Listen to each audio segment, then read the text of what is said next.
Okay, so on behalf of Star Ghana Foundation and partners, Songtaba, FIDA, civil society organizations platform on COVID, I'd like to welcome you to this event on the theme, Sexual and Gender-Based Violence in the COVID Pandemic, looking at the prevalence, drivers, and response measures. My name is Eunice Rahel Agbenyaji, and I'm the Programs Manager for Star Ghana Foundation. I welcome those of us in the room and also those joining us online through our social media platform, Star Ghana Facebook platform, and Citi Facebook platform as well. 2020 marks the 25th anniversary of the Beijing Declaration and Platform for Action, where governments and activists gathered to make commitments and pledges towards gender equality and particularly protecting women and girls against violence. 2020 also marks the fifth milestone to the Sustainable Development Goals, Agenda 2030, where we have stand-alone goal as well as mainstream goals on promoting gender equality, social inclusion, particularly also protecting women and girls against gender-based violence. COVID-19 gripped the whole world this year, and it became very apparent that gender equality, women's rights, but also the safety of women and girls were at risk. However, prior to COVID-19, the prevalence of gender-based violence was also high. So, for example, in 2019, ISE launched a report titled Economic and Social Impact of Gender-Based Violence. And they noted some few things I'd like to share with you. One of the things they noted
Okay, we are back on. Sorry for the interruption. One of the things the report noted is that out of 10 Ghanaian women surveyed, 4 had experienced intimate partner violence, and also the cost of violence against girls' education was extremely very high.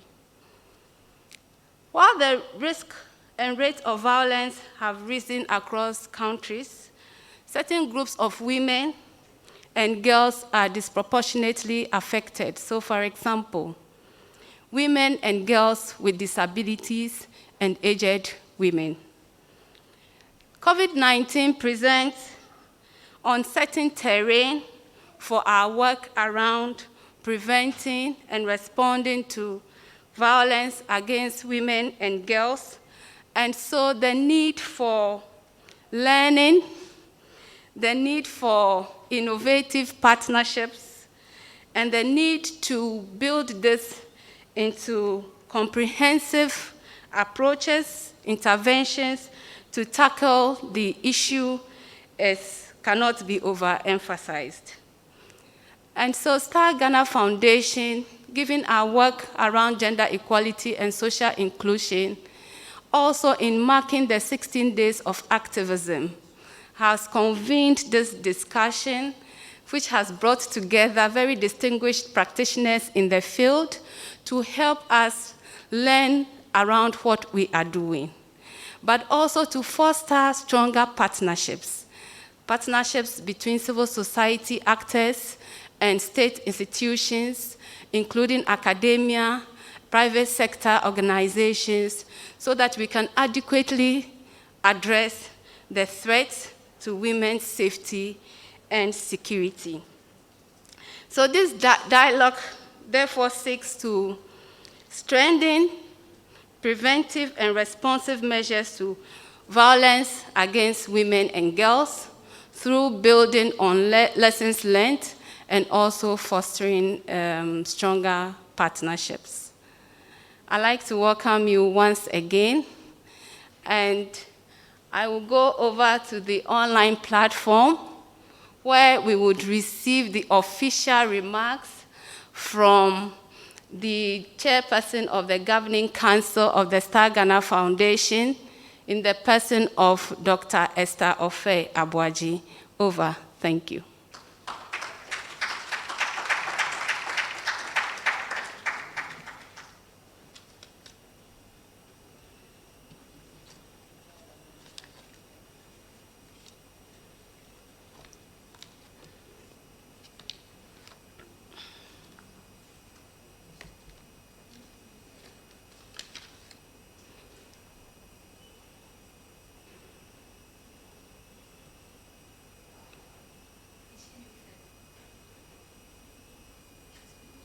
Hello. Hello, Dr. Esther Ofe Abuaji. Can you unmute, please?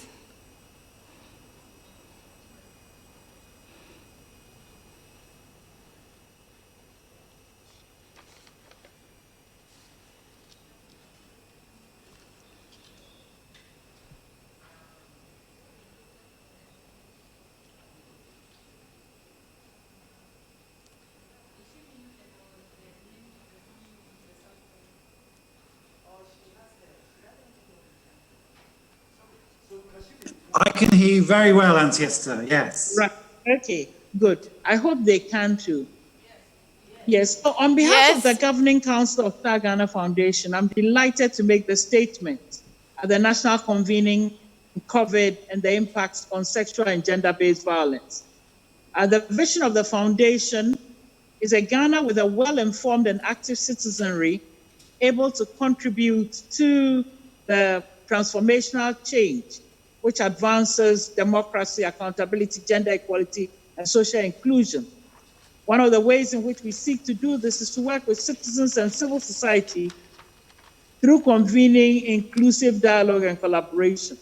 Therefore, any phenomenon or situation that prevents Ghana from being an equitable and inclusive society is of concern to us. Our commitment to gender equality and social inclusion requires us to engage with partners in the 16 days of activism against gender-based violence. And this year, the theme around which the world united was Orange the World, Fund, Respond, Prevent, and Collect.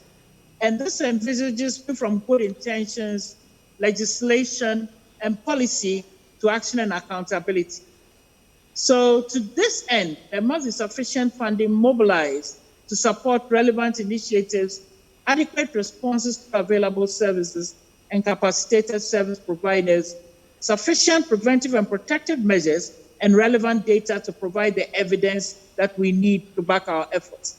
The COVID-19 pandemic has thrown into sharp relief the dangers to vulnerable people, particularly women and children. And these dangers are physical, sexual, economic, social, and psychological, and include preventing people at risk from accessing the help that they need. It also is about looking beyond the incidence of violence, the risk factors. Therefore, it's important to track and address the situations with the potential for fostering exploitation, harassment, rape, child marriages, and elder abuse, for instance. Women and girls and other vulnerable groups should be able to feel safe in our country. They should have mechanisms and facilities to provide them with relief and redress, and information as to how to access these resources. And no doubt the very excellent panel of experts assembled for this event, and you are very able partners, will be able to explore and strategize as to how to address this perennial issue in the context of the crisis and the future. Against the history of the 16 days of activism, there's urgent need for action now ever than before. The 16 days were initiated in 1991, was intended to promote united action to end violence through increased awareness raising, advocacy, knowledge sharing, and innovative measures. So every year between 25th November and 10th December, work is to be done to address violence, the incidence of violence or the danger of it in all spheres of life, workplaces, domestic settings, political and public office, faith-related situations, amongst others. But the critical question is now, 3 decades later, and 25 years after Beijing, as UNIS observed, we have to ask ourselves if we've made any kind of progress, and if so, what has been done on this agenda. So this is what this convening is about. But we are very grateful to the British government through the Foreign and Commonwealth Office, and then also DFID and the British High Commission in Ghana for supporting us in this effort. We also are thankful to the Ministry of Gender, Children and Social Protection, and all of you, our partners, for journeying with us on this critical matter.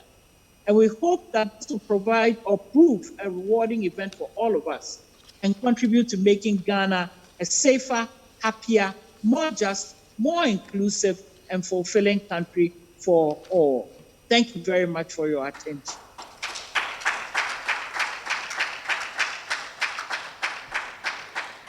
Thank you very much, Auntie Esther, as we fondly call her. I'd like to acknowledge the presence of the following in this room and online. His Excellency, the British High Commissioner, represented by the Development Director of the Foreign, Commonwealth and Development Office, Mr. Philip Smith. We just heard from Dr. Esther Ofe-Abuaji. We have representatives of the Ministries of Gender, Children and Social Protection, Education, and Health. We have reps of the European Union, USAID, Global Affairs Canada, Australian High Commission. We have representatives from the Council of Zongo Chiefs and Imams, Christian Council of Ghana. We also have activists and feminists from the women's movement, from the youth movement, and from the movements on persons with disabilities. We have feminist broadcast journalists and media practitioners. Thank you very much for joining us.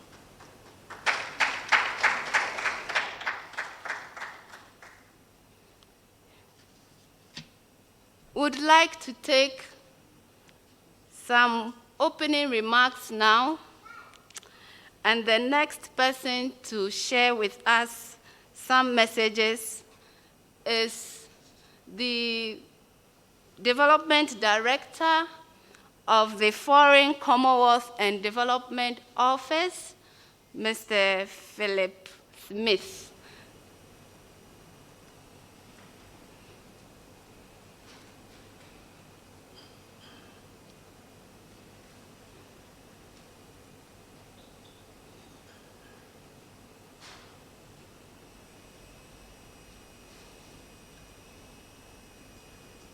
Activists, all protocols observed. I hope you can hear me. It's fantastic to be able to join meetings like this via Zoom in these difficult times. I think one of the perks is that we are able to be in more than one place at more than one time. So I'm grateful for STAR for inviting me and for allowing me to join by Zoom today. Thank you for allowing the British High Commission to come along to this event to mark 16 days of Activism against gender-based violence. I'm particularly pleased that this event focuses on the socio-economic impact of the current COVID pandemic and what it means for the most vulnerable and the most excluded in Ghana's society. As we know, 2020 has been a difficult year for us all. COVID has had a profound impact on our society, on our economies, and women are at the heart of the care response underway. On the other side of this, women have also been disproportionately impacted by the social and economic consequences of COVID. COVID-19 has and will make gender inequality worse. And whilst much of the COVID-19 response has focused on the health and the economic response, COVID has also spawned a global surge in cases of domestic violence and abuse. This is happening everywhere here in Ghana, but also in the UK and in countries around the world. The reports of a global increase in gender-based violence are alarming for us all. So this makes this year's 16 Days of Activism an even more critical moment for us all to be raising awareness of the personal and societal impacts of gender-based violence, and it means thinking not just about raising awareness, but about taking action. Ladies and gentlemen, gender-based violence was a human rights abuse of pandemic proportions even before the current COVID crisis began, and if unchallenged, will persist once this current crisis has passed. Around 3 in 10 women in Ghana face domestic violence during any given year. This also has a huge cost to the Ghanaian economy. Absenteeism from work as a result of domestic violence is estimated to result in a loss of almost 1% of Ghana's GDP annually. And as I say, this is a global challenge for us all in the UK, in my home country, in Ghana, across the globe. We have made far too little progress in tackling the root causes of gender-based violence. We also know that the most marginalised people are likely to be the worst affected from domestic abuse. For instance, we know from UK-funded work that women with disabilities are 4 times more likely to experience non-partner sexual violence. It really is important, therefore, that the discussions at today's event are really focused on the violence faced by the most vulnerable people in Ghana. And this includes young people who have been put particularly at risk as a result of school closures over the last 7 to 8 months. Civil society is will continue to play a key role a key and critical role in tackling all forms of gender-based violence. Through Star Ghana's work in particular, we've seen the impacts that civil society organisations can play in the protection and the promotion of the human rights of vulnerable people. The participation and leadership of civil society is vital to help us all to understand the different impacts that COVID has on women and on men in communities. Ladies and gentlemen, the UK government is happy to be funding Star Ghana's efforts at creating awareness and supporting state and non-state institutions to address gender-based violence. We applaud FIDA Ghana's work, which has contributed to increased knowledge on gender-based violence and established a network of paralegal teams capable of responding and assisting vulnerable people to be legal services, as well as to build the capacity of the Ghana Police Service to provide gender-sensitive responses to survivors of violence. And this is significant, particularly given that access to legal services continues to be one of the largest barriers to justice that survivors face in Ghana. As the UK government, we call on the government of Ghana to heed the calls from today's discussions and to prioritise prevention and response to sexual and gender-based violence as part of national response plans to COVID-19. This means effective resourcing and effective budgeting for domestic violence prevention and response, ensuring that key ministries and mechanisms are adequately resourced. This also means ensuring effective measures are in place to ensure that girls return to school and to full-time education, when schools reopen in January is safe and that they are protected. And fundamentally, tackling gender-based violence requires senior political leadership by men as well as women.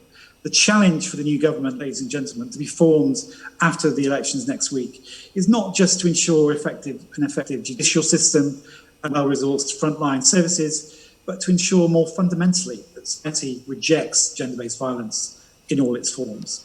So in conclusion, let me commit that the UK will continue to support the global efforts to end gender-based violence and support local efforts here in Ghana.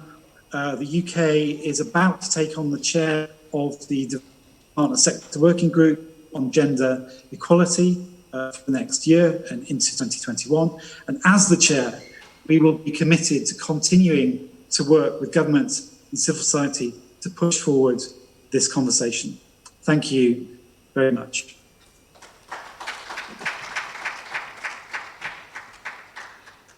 Thank you very much, Philip. I'd like to also acknowledge the presence of the executive directors of the Star Ghana Foundation, of Songtaba and FIDA.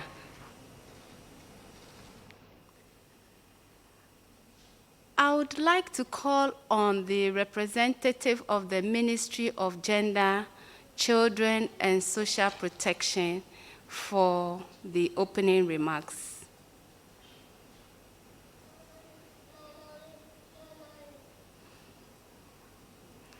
Okay, so we'll go on. When they join us, we will give them the space to do so. I'd like to call on the Executive Director of Songtaba to make some few remarks.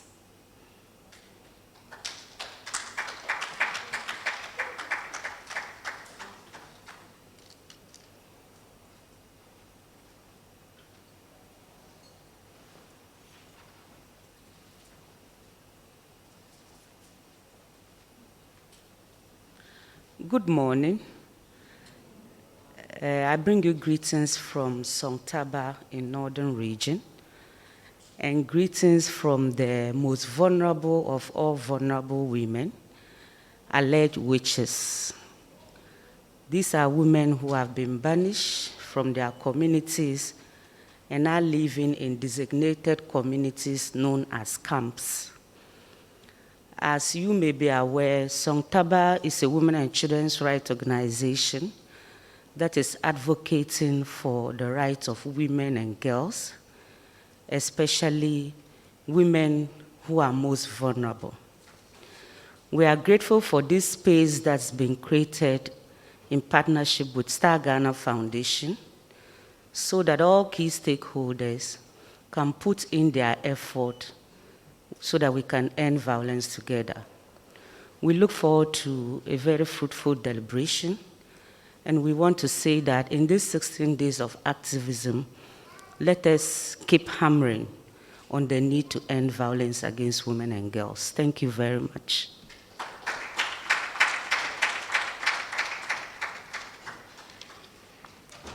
Thank you very much, Lamnatu.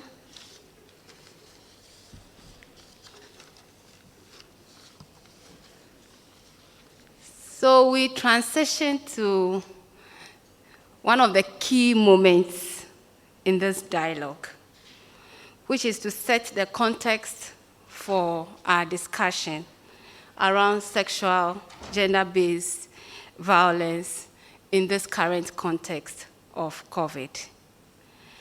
As part of Star Ghana's support to civil society actors, we began a COVID-19 response program where we are supporting about 35 civil society organizations to undertake different and several interventions towards mitigating the impact of COVID on social groups, particularly the vulnerable groups.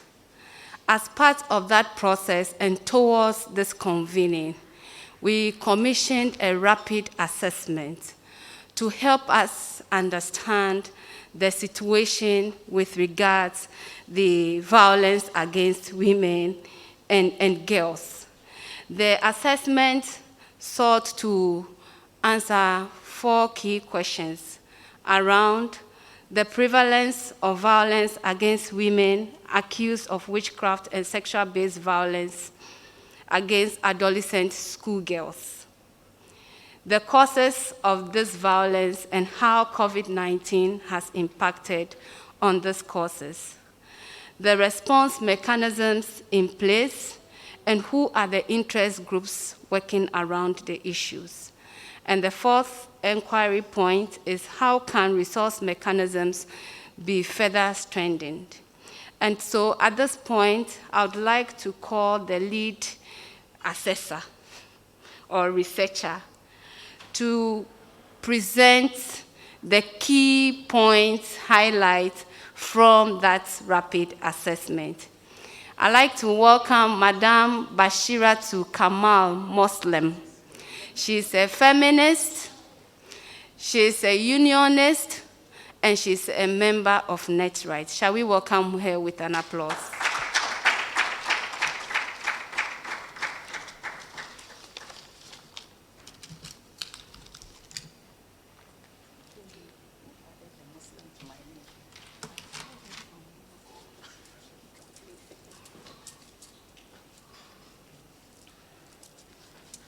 Thank you very much, Eunice, and thank you to everyone and the individuals here, some of whom I actually called and interacted with in doing this work. So this is a rapid assessment looking at news reports, publications, and also we also included some little bit of key informant interviews. So we interviewed some schoolgirls and also spoke to some parents whose children might have been pregnant as well. Yes. Okay, so this presentation is going to be a summary of what has been done. So there's an introduction bit, there's something on COVID and sexual gender-based violence, and the purpose of this study, and then some of the findings going to be shared, and some recommendations and way forward in the form of a conclusion. So for introduction, I know that most of our speakers this morning have spoken a bit about gender-based violence. So briefly, gender-based violence, according to the UN Women, is any harm that is perpetuated against a person resulting from unequal power relation and mostly influenced and determined by gender social roles and norms between men and women, mostly. So according to the UNHCR, as also shared by Dr. Ofe Abuaje, it can include sexual, it could be physical, it could be mental, and something when people actually inflict economic harm in public. It could be threat of violence, harmful cultural or religious practices, coercion, manipulation, and actually also carrying out rape or defilement against people. Next, please. So COVID-19 joined us last year, 2019, but we saw it in Ghana. It looked like it would never be here, but it rapidly moved. And in March 2020, we recorded our first 2 cases, which were imported cases. After that, there were pressures on the government, and the first thing government did was to close schools before even announcing other response and containment measures.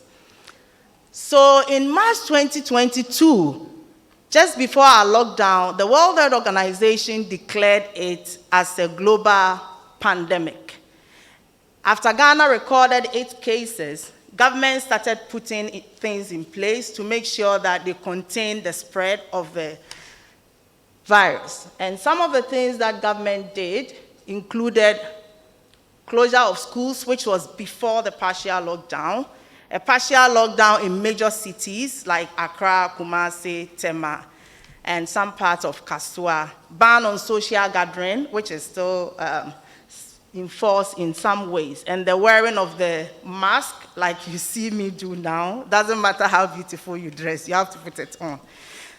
Then social distancing measures and a ban on religious gathering, which also involves the social gathering.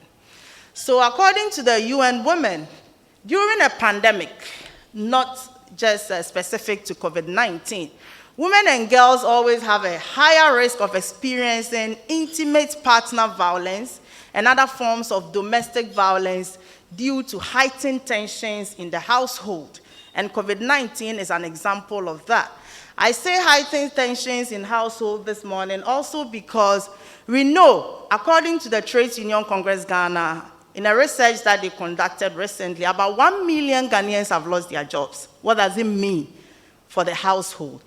In some houses, wife and husband have both lost their jobs. In some homes, some of them are school teachers who lost their jobs way back, even before the partial lockdown was instituted. And we are living in homes where there is pressure on everybody. I call my kids broke besties, but you put bread down, it is gone. You put anything down, it is gone. And when this tension escalates, you know what it can cause. And there's also an increased gender inequalities and vulnerabilities, especially for women and girls. And this is because before the lockdown was announced, after closures of schools, I know because I did some work as a labor expert, that a lot of women, right after the closures of schools, started taking their leave days to go and take care of their children. So before the lockdown, most women have actually exhausted about 3 weeks or 15 working days of their leave days. And when the partial lockdown was instituted, most employers forced all their workers to use the period as a leave days.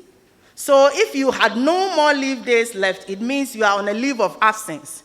And most women didn't actually have leave days left. So they have to go on a leave of absence and just take care of the kids in the house. So after the partial lockdown, we all know what is happening. Schools are still closed. Children are still in the house. We are back to work. So what happens to the children? Then there's also a higher risk of abuse against women and girls. But prior to the pandemic in Ghana here, girls' education has always been at risk of child marriages, other challenges related to access to schools due to several factors, including poverty. Even though there's free education, it is still not guaranteed that a lot more girls will go to school. And then superstition around menstruation. About 2-3 years ago, there was a campaign launched by GH1, and the campaign was just because when girls menstruate in a certain community, they were not allowed to cross a stream to access education. So when you are menstruating, you have to be in the house. Then lack of sanitary pads. From 2019, there has been a lot of campaigns around just to source sanitary pads and give them out to school children to help them keep neat. And also the risk of teenage pregnancy. So in 2019, the Deputy Minister of Health, Tina Mensah, in a program organized by Mary Stopes, said that Ghana's current rate of teenage pregnancy at the time, as of 2019, was 14.2%. Next, please. So the purpose of the study, I think, has been highlighted by Jonas, so I will not go over that again. And then the findings. So the first one I'll talk about is the sexual abuse and violence against girls. Before COVID-19, the World Health Organization was already reporting that adolescent pregnancies were a global problem, and Africa was high on top of the list. And because of the lower and middle income status that African countries are associated with. But during this pandemic, Ghana has been recording alarming rates of teenage pregnancies in some areas due to the closures of schools. And an organization like the Africa Education Watch, whose executive director is here, also carried out a research in about 200 schools. And out of that research, the result is not pleasant at all. Next slide. So this is some data gathered. And this data mostly is around just a few from January to October, others mostly from March to October, from March to May, and it is just about cases of teenage pregnancy. And as we look at this data, I want us to be thinking about something. How did these girls get pregnant? We shouldn't just think that they all had consensual sex and got pregnant. So in some cases, there are issues of defilement, issues of rape, issues of sexual exploitation, cases of incest, and in very rare cases, cases around consensual sex. But whilst also discussing it, we should think about how many have even been bold enough to report cases of rape or defilement, and whether when they had the courage to report, they were able to go through the processes because of how cumbersome some of them find the processes to be in reporting, like payment of medical fees that we have still been talking about, which people cannot afford. So in the Volta region, the Ghana Education Service reported between March to September in the region 676 cases. The period is also very important. And in the Central region, Ghana Health Service recorded between January to May 3,198. Karachi West Inoti World Vision commissioned a report. Between March and May, it was 51. And for the World Vision report, when compared to what they did between the same period in 2019, this is ninefold of what they recorded in 2019. And in the Katsina Nankana district in the Upper East region, the girls' education officer in the program mentioned a figure of 43. And in the Jirapa municipality, in March, they recorded 27. In the Northern Savannah and Northeast region, the regional education director also mentioned between January to October, a figure of 221. And some of these cases were recorded during the period when they were writing BECE or SSCE. So I'm very sure that figures might have even changed now. And also, we also have to note that some of these cases does not just involve students in senior high school or junior high school. In some very rare instances, I'm sure, we are finding cases of students in primary also as part of it. That is why I want us to also be thinking about defilement cases as well, because in most instances, people don't know the difference between rape and defilement, and every case is reported as rape instead of doing the distinctions. Next, please. So what are some of the causes? The causes, one of the major causes has been poverty. I mentioned earlier about the economic devastation, loss of jobs, pay cuts for some workers, no wage challenge for some workers, capital loss for especially those in the informal sector. And the loss of jobs can be in a lot of forms. It could be via redundancy. It could be that the company actually closed down their operations. It could be via layoffs. And for some who are suffering the no wage challenge, mostly they ask the workers to go on leave without pay. So you can be in the house for 4 months or 5 months and you are not paid during that period because the company doesn't have money to pay you. And in some cases, there are issues of transactional sex where some parents actually also encourage their children to go in for it so that they could get enough to support themselves and the girls themselves, like buying sanitary pads. So there is a case in Ajumaku Enya district of the Central region where a mother was encouraging a girl to go in for transactional sex because she thought the man could help her more. And in the course of doing this work, I spoke to a few SHS graduates and JHS people who told me that the terms invoked now, during the time of the pandemic, included Chame portrait, which translates to take me a picture. You know how people they call it high-density photograph for their social media account. So people can actually dress up and go and visit somebody to take a picture. And some people, some unscrupulous men can translate that to mean an offer for something, like a case of quid pro quo. And also, they have words like Indomie, Chame Momo or Chame Credit, which translates to them to mean that you are in for a transaction. So give what you will have to take something from me. And the case of unemployment among parents. So in the case of the Ajumaku and Esiam district of the Central Region, some of the girls who were interviewed in a news report by My Joy Online confirmed that their parents are not working, they are home and they need to survive. So they do this to get money. Next, please. And then there is a new work arrangement. So because of COVID, new work arrangements have been instituted.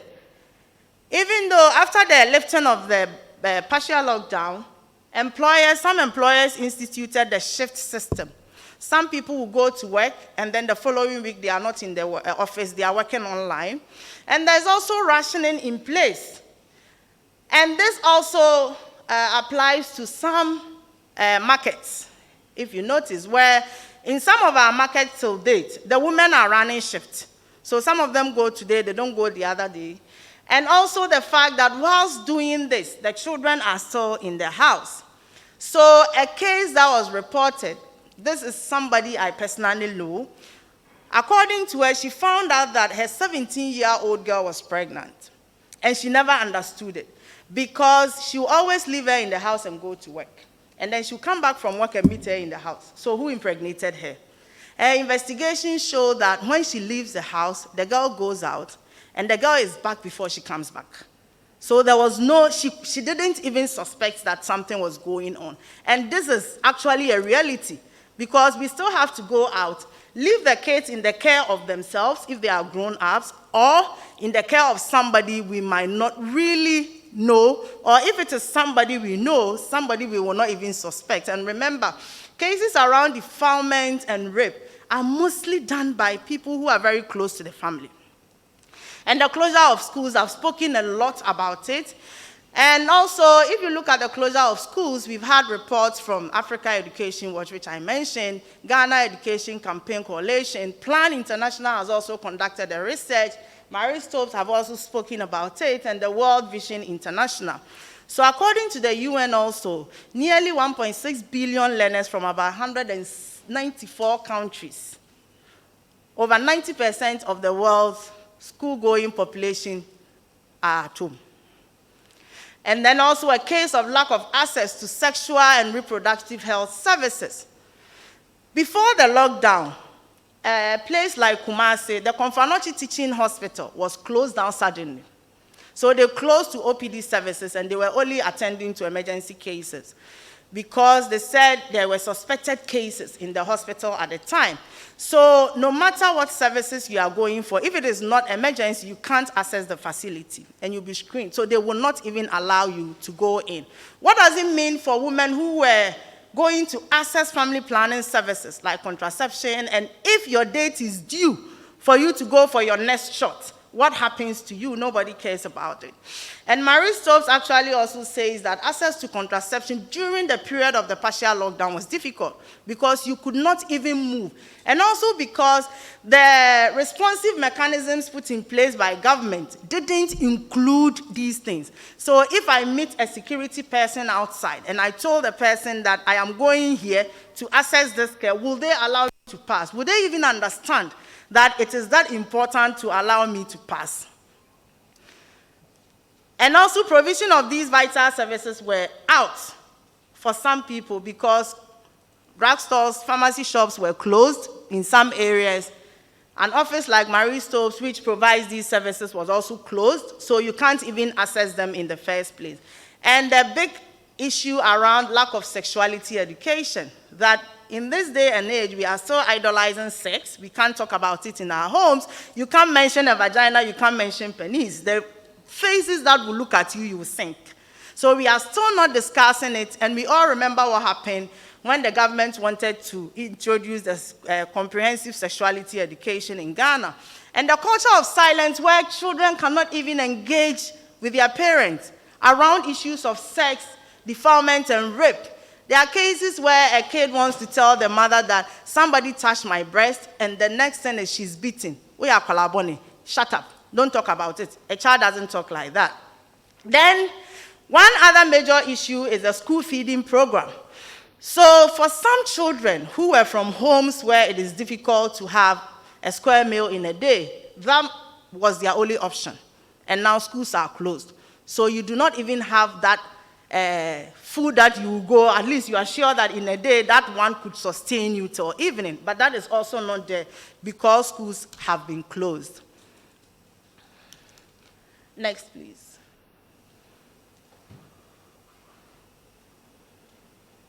Vera.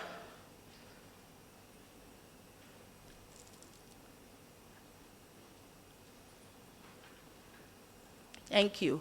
What are the impacts? Chain of poverty. I engage in transactional sex. I have a baby. How am I going to take care of the baby? When the baby grows, how am I looking at the future of the child? Dropout due to shame or stigma. So someone told me in a school in Kumasi that when a pregnant student was bold enough to come back, other students started calling her born one. She stopped. She didn't come back to school again. Alienation from friends and family. Nobody wants to be associated with you. You are a spoiled child. People don't care how you got pregnant. A psychological and emotional trauma. What does it mean for the person, for the victim? What is she going through? We don't care about that. All we care about is the fact that she has brought shame to herself and the family. And child marriages. So according to Plan Ghana, in a research they conducted, it also indicates that due to the pandemic, a lot more parents are giving out their children for marriages so that they can have something in return to sustain the family.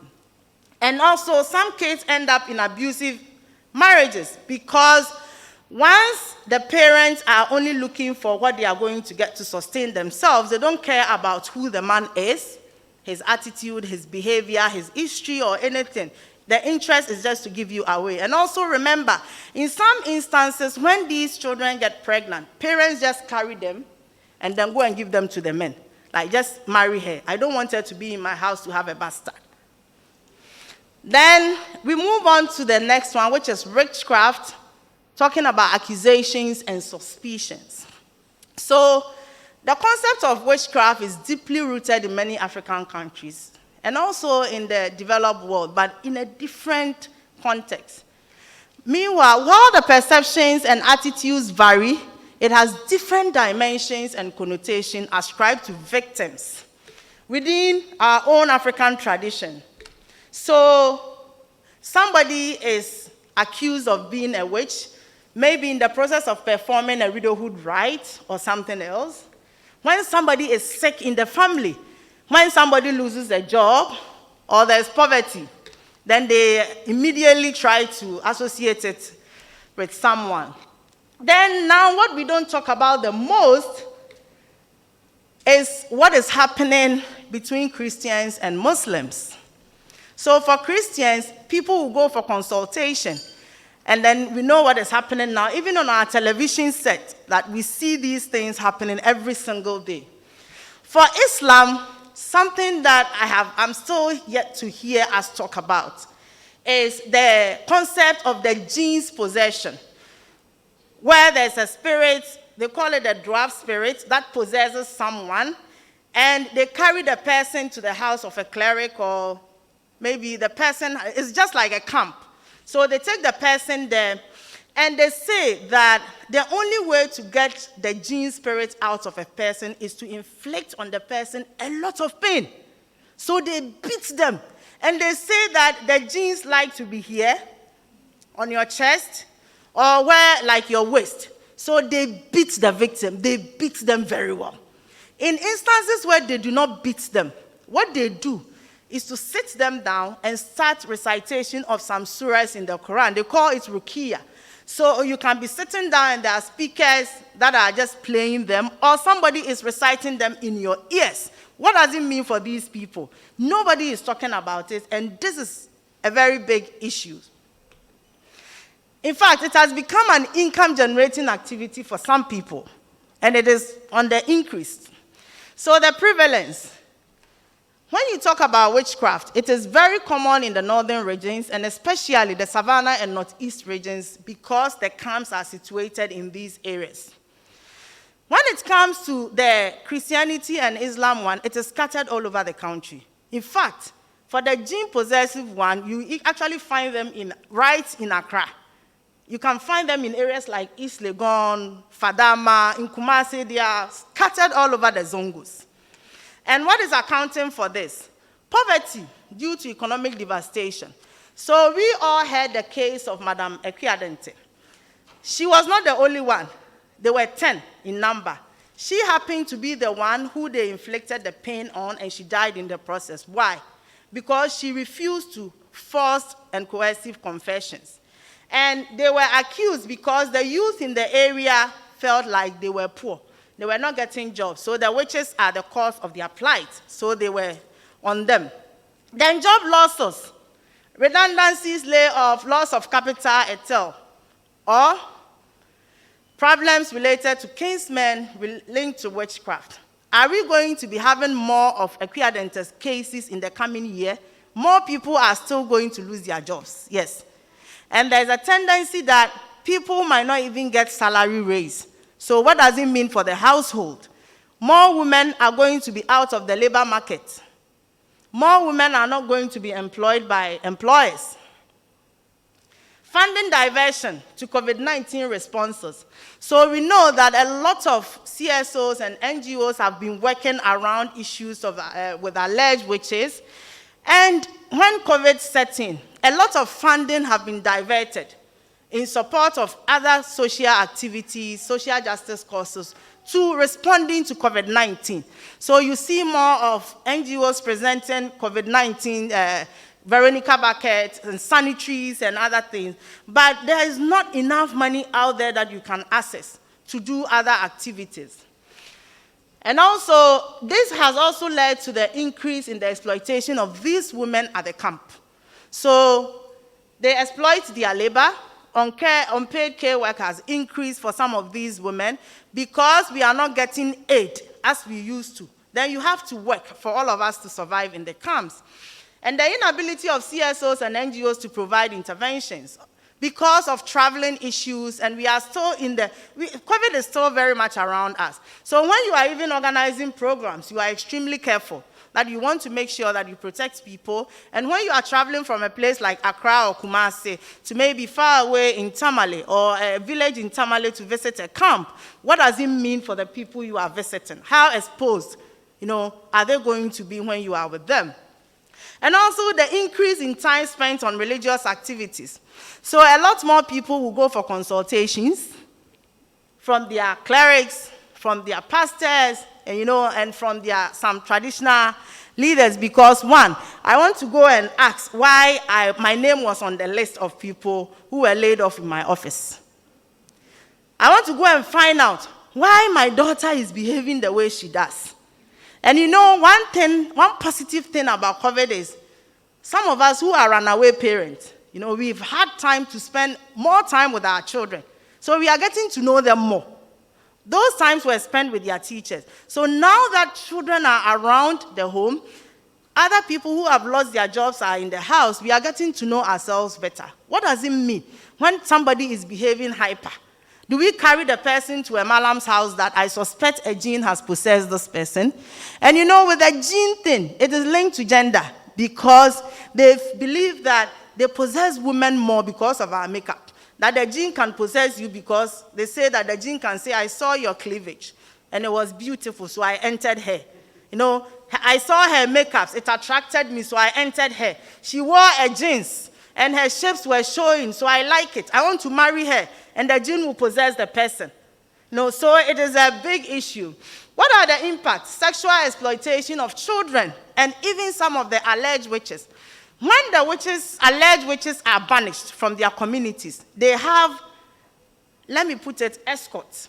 And these escorts are mostly children, girls, who are sent with them to support them at the camps. And these girls, some of them also go to school. So schools are closed, so they are spending all their time at these camps. And yesterday in Tamale, some members of the alleged witches network shared that even them at that age, some of them are sexually harassed or even raped. What are the fate of these children who are in the camps then? Poverty. alienation from family and other kinsmen, you are banished from your community, and it affects the children too. Increase in unpaid care work and labor exploitation of girls and the alleged witches. So whilst the alleged witches are working harder for the priest, the girls are also working because we all have to survive and eat.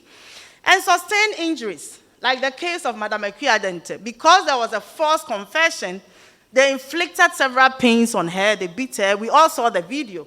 And in the cases of the genes, like I mentioned, they have to inflict a pain on you for the gene to come out of you. So they beat you very well. It is a very sad situation. And the psychological trauma that these victims have to go through, and the case of assault, harassment, and rape. Then the other one, the last focus of the rapid assessment is on cyberbullying. So cyberbullying is defined as the use of digital technology to inflict harm. They can stalk on people, sexual harassment, threat of harm, bullying, etc., repeatedly on people via the online space. And during the emergence of COVID-19, cyberbullying has become common in Ghana's online space due to the rising numbers of people using internet. One, some educational institutions have moved classes to online, so children are accessing it through online. Some people have lost their jobs, so they are spending more time online. For other people, they are working online. Remember the shift system. So when you are not going to work, when you are not going to work physically, you are working from your house. So it means you are more online most of the time. And it has actually also given birth to what we call the ghost type of work, which is an increment in people working online. More of the outsourcing is now going on as well.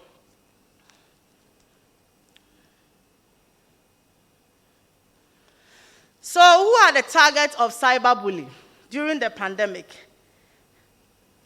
Children, yes. And feminists, who are spending a lot more time taking their activism to the online spaces. Facebook, Twitter, less on Instagram, because Instagram is almost like a fashion app. And celebrities, most female celebrities, like Wendy Shea, she's always facing it when she makes a post, especially on Twitter for Wendy Shea. Then Lydia Forsen, body shaming, sexual harassment. They post a picture, somebody goes and say, Lydia, take it out. You, that Desmond Elliott is stopping you. Recently, Sally Gali posted a picture on Instagram. A poster went to say that, barren woman, do and give birth. You are not even beautiful. And the use of abusive languages against these feminists, some people are actually threatened all the time in their DMs and their inboxes, or if your phone number happens to be on the app, people pick it up and threaten you. There is a lot of body shaming going on. Somebody will tell you about how big your stomach is, how fat you are, how short you have become, how you need to be. I don't know if there is a medication for people to be taller than they are, but they will tell you to be a little bit tall. So where is the prevalence? A Plan International report, a research that they conducted this year, they found that about 92% of girls use more WhatsApp, while about 60% are on Facebook, with just 30% using Instagram. And these apps are different, and each one of the apps, some of them are very friendly, like Facebook or WhatsApp. Instagram, not too friendly. Twitter, not too friendly. A lot more people are not on Twitter. And for Twitter, you need a certain intellectual capacity to engage on Twitter. Otherwise, they will drag you and throw you, and you will never forget. What are the causes? So for the attacks on feminists, it has been related mostly to their work, activism they do around issues of religion, and providing nuanced discussions about the role and representation of women. A rise in gender-based violence that is linked to religion and culture during the pandemic, and the importance of women in leadership. I have been a victim of cyberbullying myself. I think I still am. Every day I get it. So you make a post, and mostly when a case of defilement or rape crops up, there is an education going on. Someone picks it, shares it, and start talking about it. Other people pick it, start it, and talk about it. And we talk about what is causing this. What are the triggers? And in some instances, issues of religion do come up. What does our religion say about rape, about assault, about beating your wife, and other instances? I have actually engaged with some other people, some few of the feminists, around whether Islam perpetuates violence against women or not. And you should have seen what happened to me. I'm not a good Muslim, I'm a bad example, because our argument has been that in the course of translation, texts lose substance. People translate text with their biases and their privileges. So somebody can misinterpret a verse to you. And Quran was given to us in classical Arabic. It has been translated, and now we have English. So you can find an English surah that says, beat your wife. You can find another that says, whip her.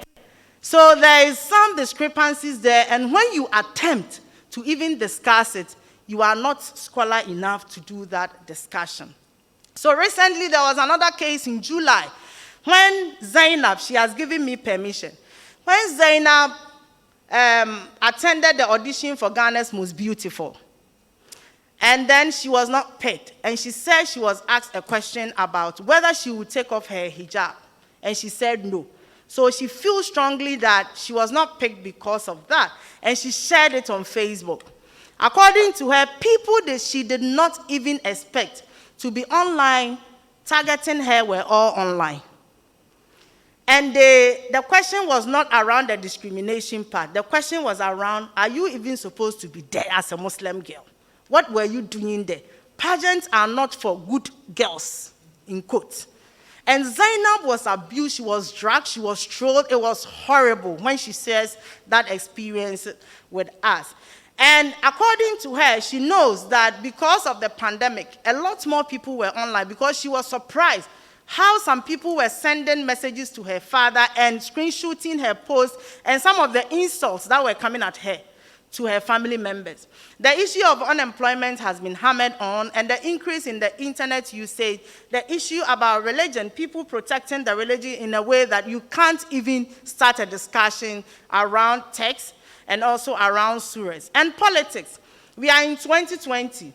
So political parties are using all mediums available to mobilize and organize. And one of such medium is social media, Facebook especially, then Twitter. Woe betides you if you dare talk about Nana Addo in a certain way or critique anything around Nana Addo. You are finished.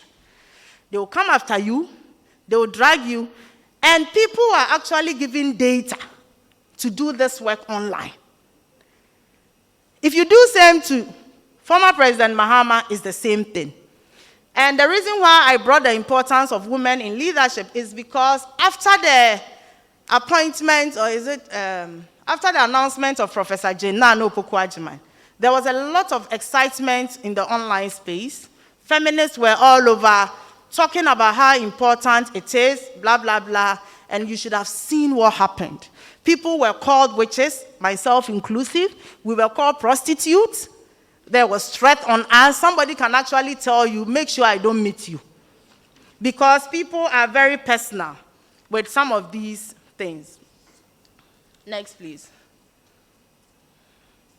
What are the impacts of these cyberbullying? Low self-esteem, because they will troll you and they will drag you. Yes. In some instances, they will send your pictures and messages attached to those pictures on WhatsApp. So you have family members who will be receiving them and calling you. You have friends and other well-wishers who will be receiving them and calling you to find out what is happening. In some instances, it is so bad that people have to exit the space. But when you exit it, it still follows you. Remember, online bullying is not like physical bullying. It is with you everywhere. In your washroom, in your bedroom, in any space that you find yourself because of the phone. So once you have a phone with you, you open the app, it is staring at you. Somebody can send it to you via WhatsApp, even if you deactivate your Facebook or Twitter account. Back, please. Okay. And the emotional and psychological traumas that affect the existence of these victims, like Zainab's case. And then about 53% of young girls and women surveyed by Plan International said they have suffered some mental or emotional stress as a result of online bullying. And like I mentioned, people exit these platforms to take care of themselves. Next, please. So what has been some of the responses to this? A lot of CSOs and NGOs are providing support services like Sontaba, Ajia Lamnatu mentioned that earlier, like FIDA, like World Vision International, like World of Africa Online, which is a platform that provides services for people online who go through some form of abuse, and also in the education sector. The work of Africa Education Watch, they will do their research, what next? So they will do some advocacy and campaign. NEC also does same. And more advocacy and campaigns have been organized by feminists, by different women's groups around removal of medical fees for victims of rape or defilement. Because you can't go to the hospital for somebody who cannot even afford a square meal. Then the person has someone who has been defiled or raped. They go to the hospital, someone is requesting for 300 or 200 cedis. How do you pay for the case to move forward? And the police needs the evidence before they can work. So there is a re-entry guideline by GES. The problem is, in 2015, a research conducted by Brichum et al. Noted that some school authorities are not supporting the re-entry guideline. At the time, it was through a memo that was issued, and in last year, the guideline came into being. They are not doing that because of their religious biases or issues related to culture or morality. You won't come back to this school. You are going to spoil the other children for us. What will people be saying about our school, that one of our girls got pregnant? What will people, they don't care about how the girl got pregnant. They don't even want to know the one responsible. But are they not supposed to create an environment that is safe for you to return, to continue with your education? And the Domestic Violence Act 2007, 732, yes, we have it. But what has happened? There has been a lot of call by the DV coalition around issues related to the implementation of the act, and then the LI 2016. The DV fund has still not been activated. There's no money in it. How do they work? Recommendations. We still need government to ensure that support services that are provided to victims, survivors, are not affected during emergencies like COVID-19. Were the security personnel who were out during the period of the partial lockdown, were they given any education around sexual and reproductive health services? No. So they won't listen to you. We need to put in place sustainable measures that tackle the root causes of these issues more than just being reactive. Witchcraft, violence against girls, and cyberbullying. Let me say that in the time of the partial lockdown, the Ministry of Gender, DOVSU, and collaboration with UNFPA, they launched a helpline where victims could call to report cases. You don't need to be there. But the question again is, when victims call, what next? Do we have shelters where we can keep these victims safe whilst we take them from the abuser and then perpetrator and continue dealing with the case? No. So what do we do with the victims? Do we deal with the case whilst they are living with these people who are the ones taking care of them? And also, we need government and healthcare partners to consider age-responsive positive sexuality education in the online and distant learning packages. There is a Ghana Learning TV. What are they teaching? Can we have, this time that we have more children sitting in the house, a censored education around sexuality so that these girls will understand the triggers, they will understand what it means, the forms, and what people do to mean that this is what they want from you. And we need to activate the domestic violence fund by putting money inside for the officers to be able to do their work. Then inclusion of sexual and reproductive health rights in COVID-19 response, it is not there. And a lot of gender activists and feminists and women's movement critiqued government interventions because we felt it was not gender responsive. Government was just churning out the containment measures without any specifics to gender. Then government should provide shelters for victims and survivors. When we help them to take forward the case, what do we do to help them? International community and other local NGOs and CSOs need to continue providing their support, even though we are still in the time of COVID. So we shouldn't shift all our attention to COVID-19 responses. Our media houses, we need them, especially those with the local content, to partner with these NGOs in raising awareness. So if the NGOs are not able to go to the communities, the other medium we can use is the media. And it is important to talk about the media because some of the feminists, we have complained that some of them don't do responsive journalism. So they will bring out a news item that a 3-year-old girl raped by uncle. That is misinformation. So you should you should use the right word. She's been defiled. And is the emphasis supposed to be on the 3-year-old girl or the perpetrator? So these are issues that we need to talk about. And also the provision of childcare to support girls who decide to access the re-entry policy of GS. So even now, as we said, Article 27, 1 to 3 of the 1992 Constitution guarantees the provision of childcare facilities at the workplace. No government institution has a childcare. If they did, GES probably will have it in the schools. And when these girls go back to school with the babies, there's a place to keep the child whilst they stay in the classroom to learn, then go back to breastfeed the children. There's nothing like that. So because of taking care of the babies and breastfeeding, some girls will not come to school. There's nobody to help you take care of the child. So we need to look at that. We need to continue our sensitization on the adoption of the re-entry policy guideline by GES because not a lot of people know that something like that is in there. Parents don't know, and we need parents to know, so that they can also encourage their wards to use it. What are some of the conclusions? That, in short, even though the emphasis has been on 3 key thematic areas, all forms of sexual gender-based violence are harmful, and they cause psychological and emotional traumas for the victims. And also, poverty is an underlying feature in all of it. The economic devastation, which is still going to hit us very hard from next year, is one of the major drivers when we are talking about this, because we are still very sure that a lot more people will lose their jobs, a lot more people will not have wage, they will be on leave without pay, a lot more people, there's a tendency that they will not get employment at all. Is this going to be a case of what happened to Madam Mekwi-Adente, where the youth pounced on her because they said she was bad omen, they were not getting money? It is possible that the country might face another shadow pandemic in respect of especially teenage pregnancy. Because if you look at the period and the cases that has been recorded, it means that there might be more issues coming up. Then there needs to be a concerted effort aimed at addressing the issues around legislation, policy, and awareness raising in protecting the vulnerable. So issues around the Domestic Violence Act I mentioned, the gap in the LI, the fund itself that is not activated, and issues around CSOs unable, their inability to go to the ground to do more work in this time. Last one.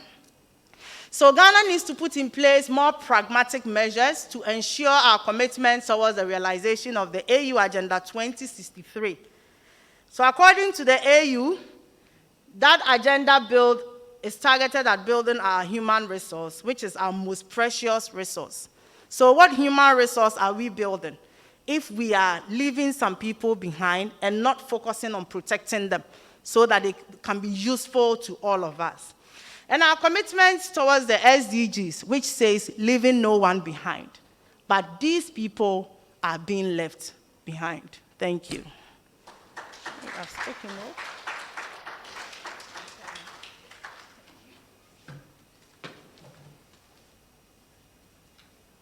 Thank you very much, Bashiratu, the feminist with vim. We've been sitting for a while. But I would like to ask for your understanding to continue because we have online participation also happening. But to help us get active for the next session, can I ask that we just get up and shake our bodies? Just shake yourself a bit. Just shake yourself a bit. Because actually sitting for long is not good for our back.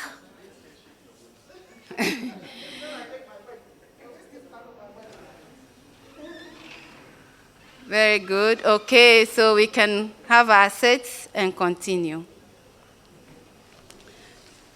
I'd like to also acknowledge some few people joining us online. We have UNESCO, we have Options Consultancy, and we have Plan International joining us online. We are receiving feedback from our social media, and I'll be reading some as the program unfolds. So there are some here. It was great. It's a good initiative to be having this discussion, and kudos to all of you in the room. We will continue, and we have another interesting session coming up. The study has raised a number of issues. Please note down your observations, your comments, because we will be coming back to plenary to take your inputs. At this point, I would like to invite the panelists who would help us discuss the content of this presentation, as well as other very, very critical issues that may not have been covered. So I have, as a panelist, my own good friend, Mrs. Dinah Adiko. She's a women's rights activist. She has been at the forefront of protecting women and girls against violence. She writes a lot about the topic, and when you ask her to do anything in relation to gender equality, she will never say no. Thank you very much, Dinah. I also have my good friend, Susan Aite, who is the Executive Director of FIDA. She's also passionate, she has vim, and I bet you when the discussion starts, you attest to the fact that she is really ready and always ready to have this discussion. Thank you very much, Susan. And then I also invite Songtaba's Executive Director, Lamnatu Adam. She is joining us from Tamale. We were in Tamale yesterday for the zonal convening. And Songtaba supports, work around protection of aged women. So we are happy to have you join the discussion here in Accra as well. And then I'm inviting my friend, Mr. Kofi Asari, who is the Executive Director of Africa Education Watch. We are making a signal here that any discussion on women's rights, on gender equality, on protection of women against violence should not be left to women alone to discuss, because this issue is a societal issue. And so we have Kofi, and I want to have Kofi in the middle.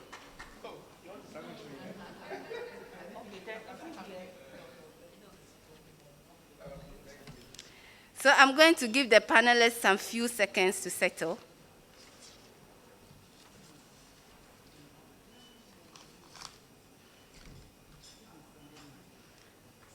And for our online participants, please note down your observations and questions, so when we come to the plenary, we will come to you as well to take your inputs.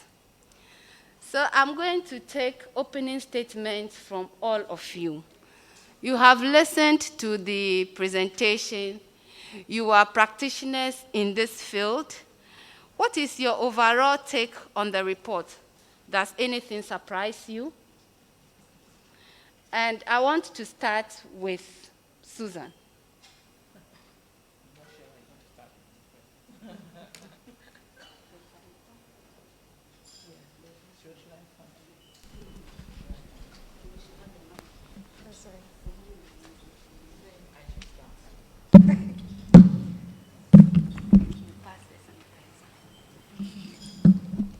Okay, thank you very much, Eunice. I'm not sure why you picked on me first.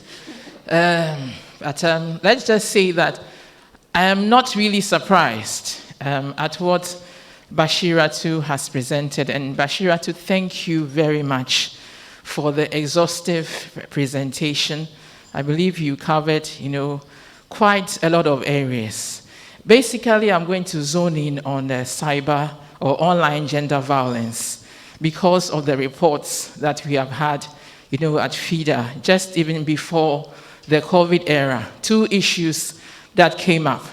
One was a picture of a lady, about 16-year-old, who is practically in her birthday suit, or I should say very nude, with a gentleman in boxer shorts opposite her and trying to convince her not to go out and say that he had actually, been intimate with her.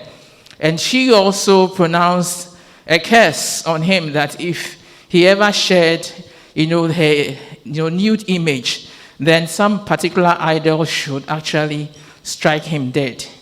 But despite that curse, this gentleman still shared, the picture online.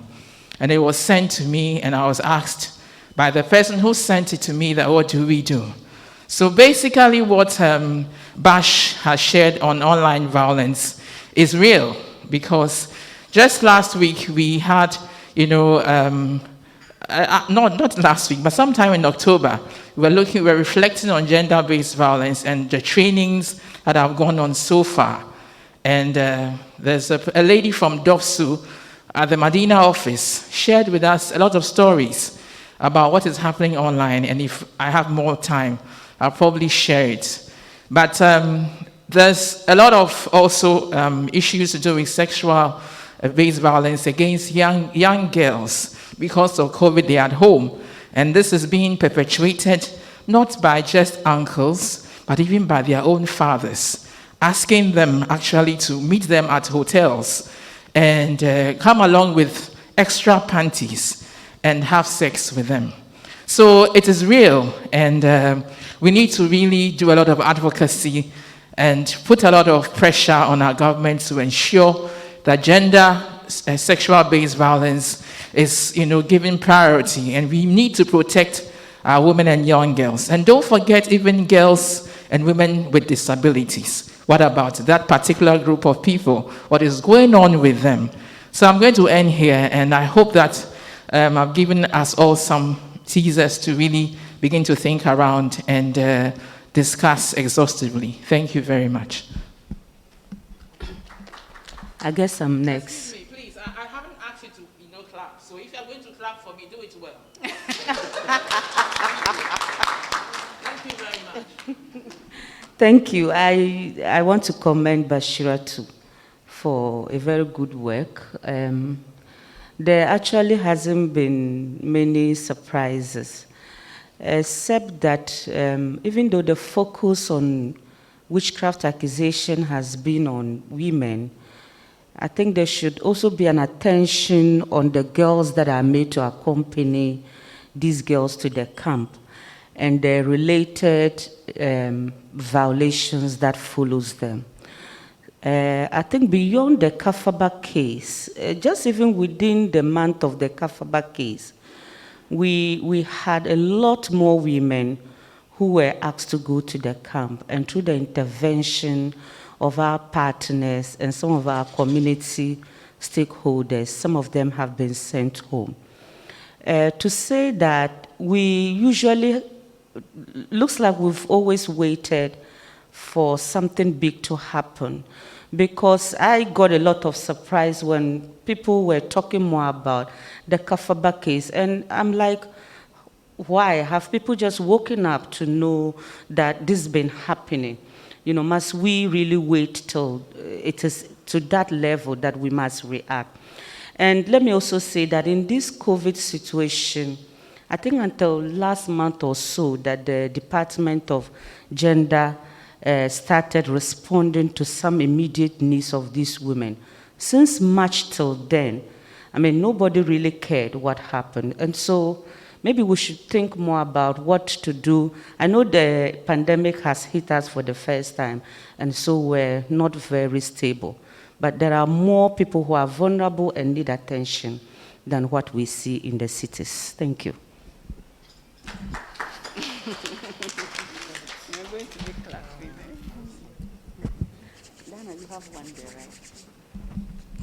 Okay, thank you. That was a very interesting piece of work. Very, very comprehensive. Goes beyond the school environment to the broader societal level. Two takeaways. I think the issue of school-based violence and its impact on girls' re-enrollment, or if you like, dropout, needs to be overemphasized. We need to emphasize it over and over again, in the sense that we seem not to have an idea about how pervasive the issue is.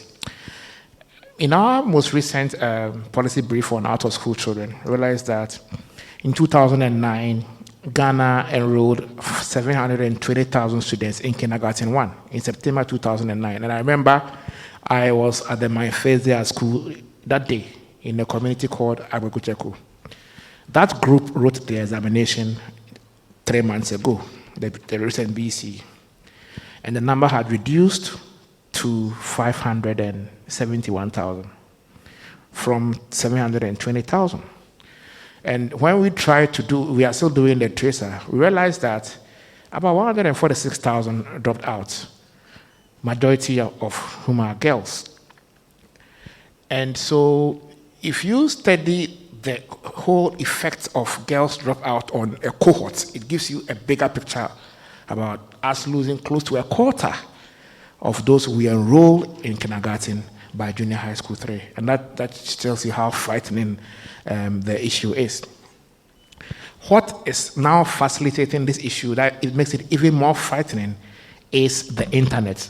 So cyberbullying is not just a dimension or a typology, but rather a rapid facilitator. And I'll give you just one example, then I'll pass the mic on. During the WAEC examinations, my organization was involved in investigating leakages. You may be aware of that. Through our investigations, we landed on a Telegram platform called Hot Leaks.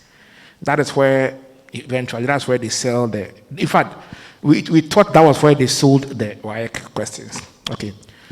So even though that was where they were selling the questions, they were selling other things there too. And so they sell videos and pictures of nude Ghanaian girls. Most of them are students, junior high school, senior high school students. And then they will always tag the school. I mean, these are young girls, you know. And we followed up.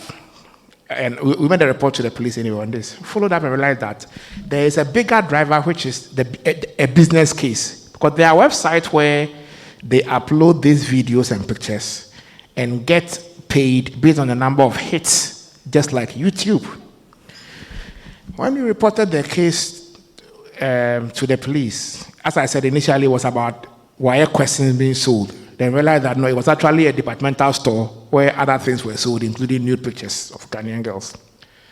We realized that, according to the police, it was virtually impossible to track down on the IP address of Telegraph. Unlike WhatsApp, Telegraph is difficult, and so they are aware of that particular Hot Leaks platform, but it's difficult to track them because the IP address is not even a Ghana IP address, when the guys are in Ghana. So that is the angle in which the business driver and the weak institutional response takes us to in the issue of SGBV. Thank you.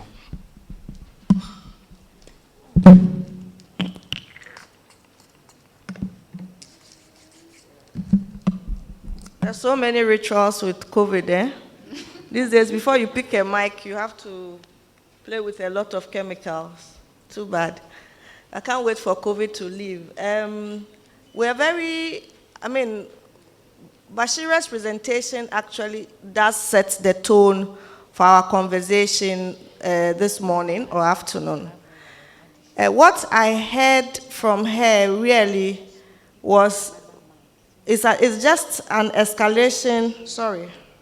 It's everything Bashira said are actually the things we've been battling when it comes to sexual and gender-based violence in Ghana for these years, and probably very common to what happens around the world. What's happening in COVID, as she painted, is an escalation of the things we have with us. And you all will agree that when crises happen, sexual and gender-based violence increase, be it conflict, be it diseases, be it all form of instability. Sexual and gender-based violence goes up. And then it is the same crisis period where it is also difficult to get support. She mentioned very well that support, even hospital facilities, were closed to issues around gender-based violence and were open only to addressing and handling COVID-19 at a particular point in time. A few months ago, I was on a program with the National Director for DOFSU, Madam Treme, and she indicated categorically, and she was referencing statistics from DOFSU, it must have been in October, and she stated on the program that the reported cases of sexual and gender-based violence were lower than the same time frame from the previous year.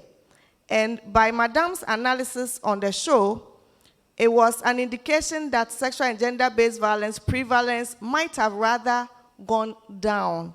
And she also probably attributed this to probably the interventions and maybe the hotlines that were provided. She also admitted that the hotline, the UNDP Ministry of Gender hotline, was also not being used to report cases. Then I said, hold on. Could it be that typical to crisis situation where the abuser and the victims are all sitting across each other, it is much more difficult now to report? Could it be that now people actually don't have options anymore? So then it's difficult to report. Because every part of the world is reporting an increase in intimate partner violence, in domestic violence, in sexual abuse, in defilement, and all forms of child abuse. If everywhere in the world is reporting this, how could it be that Ghana would rather see a fall in cases? That, for me, is not a good signal. And so it was very important that more attention is paid and how the response system works. My take, again, is that we have just been shown proof that things are not right. What do we do to provide support for victims of domestic gender-based violence and all forms of abuse, particularly we know will be women and children? So I would hope that our conversation going forward would look at that. How does the response system work? How coordinated is our response system? Is there a response system for real, or we are pretending that there is one? Ghana is not unique. Many countries were at a loss as to how to integrate sexual and gender-based violence response into the COVID response system. No doubt about that. This sprang up on us. It took us unawares. It took us by surprise. It came in with a high demand for financial resources. But there was one thing we probably did not do quickly, was to mobilize ourselves, particularly the all-willing civil society. Civil society is like that person in the house who is ready to do everything and anything, provided there's an understanding that let's do it. How do we fall on civil society? How do we ensure that the institutions in our country are responding effectively? And that is where I think I would like our conversation to narrow on, because there's no dispute about the nature, the scope, the prevalence, the depth of the problem, but there's a confusion about how do we move it to the next level. And I would also want to say that when we talk about sexual and gender-based violence, I still think given the era we are in today, we should talk about the issue about getting women in decision-making positions. We think that is far-fetched, but some of the solutions we seek may come faster if we had a lot more women around the table, because they would think about it, they feel it, they know it, and they want to address it. So I would say, with this opportunity we have today, let's talk about, we have only about less than 60 women contesting for parliamentary elections. Do you want to work hard to ensure that you have a lot of those women in parliament, so that when we are talking about issues that affect women, it will be easy for them to look at themselves and say, this is what I want. So that's how I am looking at this conversation. Okay, thank you very much. I want the mic now to Kofi Asari. So the Africa Education Watch has undertaken a research. We all listened to the, hello?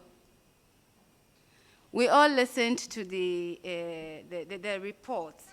And there's a sense that that even underreporting, there could be more people affected by teenage pregnancy as a result of defilement and rape, exploitation, and all of that. But we have this data to interrogate and just to play it back so that we can put it in perspective. So for Central Region, between January and May, 3,198 cases have been reported. For Volta Region, between March and September, 676 have been reported. In the Northern, Savannah, and Northeast regions, 221. And we are hearing that even the 221, it is just the girls who have given birth. So the number is about twice that.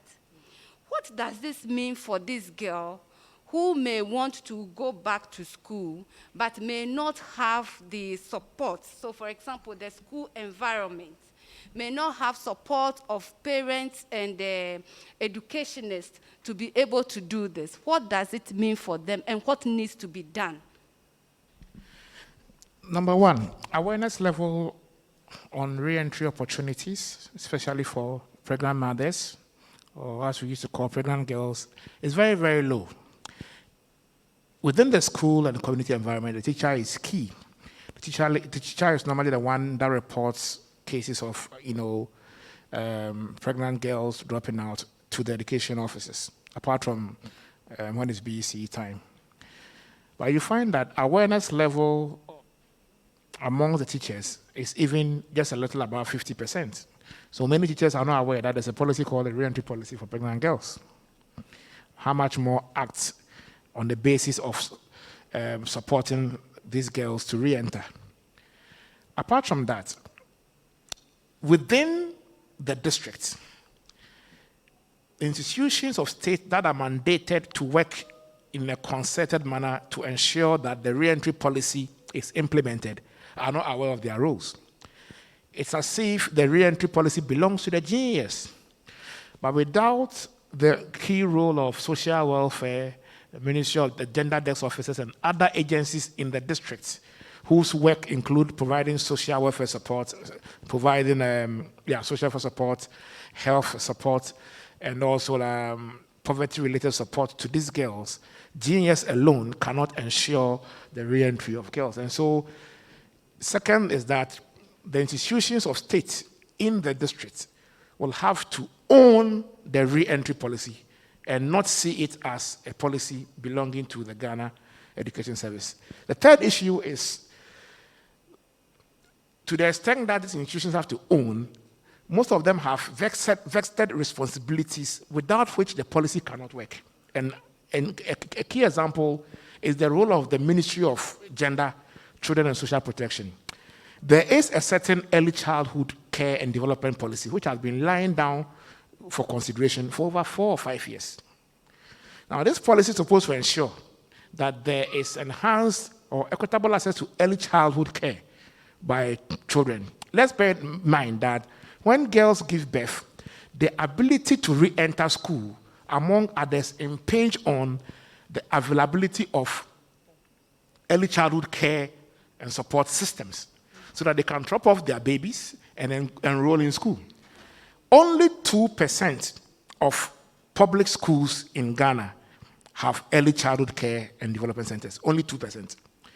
So the implementation, not implementation, actually the passage and implementation of the ECCE, the Early Childhood Care and Education Policy, by the Gender Ministry is one of the key building blocks that will ensure the operationalization of the re-entry policy for pregnant girls. And that is one of the directions that we need to focus our advocacy strongly to push through this. Other than that, we are going to virtually, we've privatized access to early childhood, and more or less also, we are also restricting opportunities for re-entry to only girls who have the means.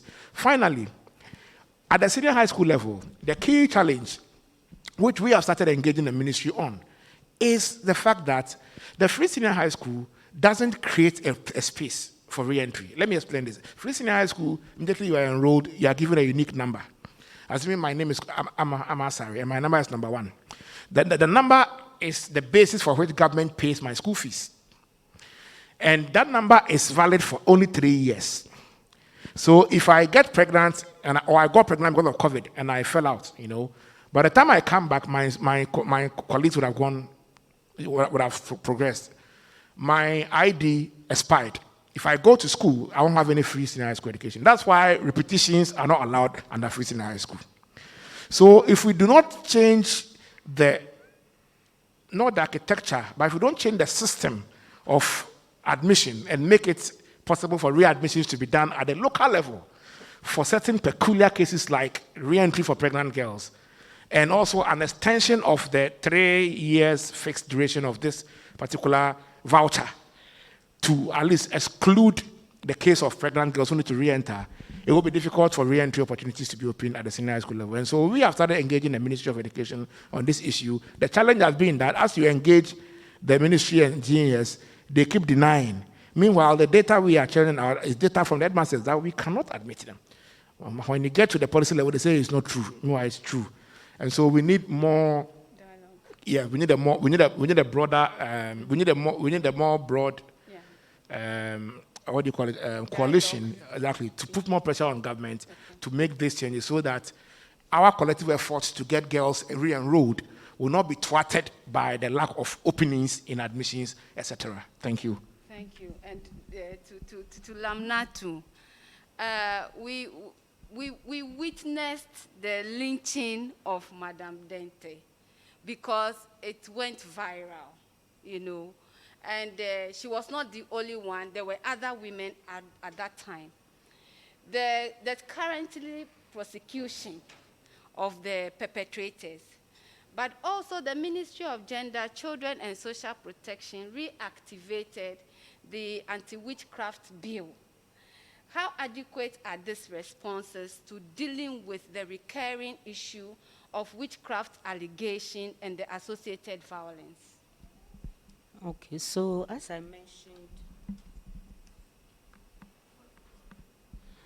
mentioned in my opening remarks,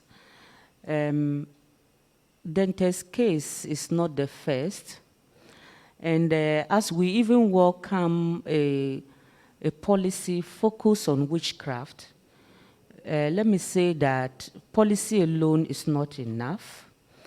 As we are aware, we've had several policies, but the implementation is usually the problem. Usually when accusations and violations happen and perpetrators are not truly, made to bear the consequences of their action, there is no motivation in pursuing the cases. So therefore, beyond just the policy, what we can say is for us to effectively implement that policy to ensure that perpetrators are made, to suffer the consequences of their action. Some of the violations that come, usually it's difficult for other people to say that they can, verify it.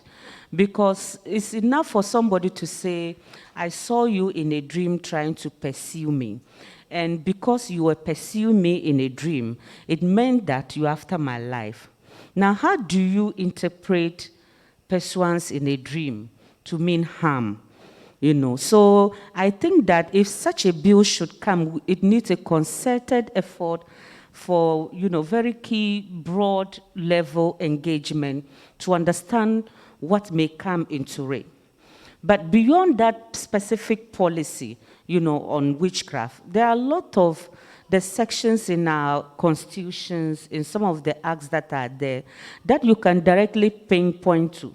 For example, if due to witchcraft accusation, there's a loss of property, you know where you can charge that. There's a loss of life, assault, and all those things. You know where you can charge that. What we are not getting is the coordinated effort of the, mandated women's rights institutions and departments to collectively, and coordinate the violent cases that are coming.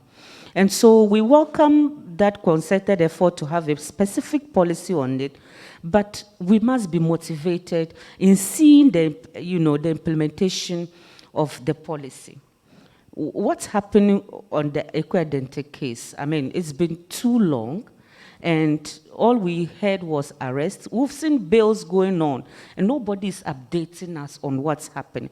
That alone is dissatisfying, and people are not encouraged to even report such cases.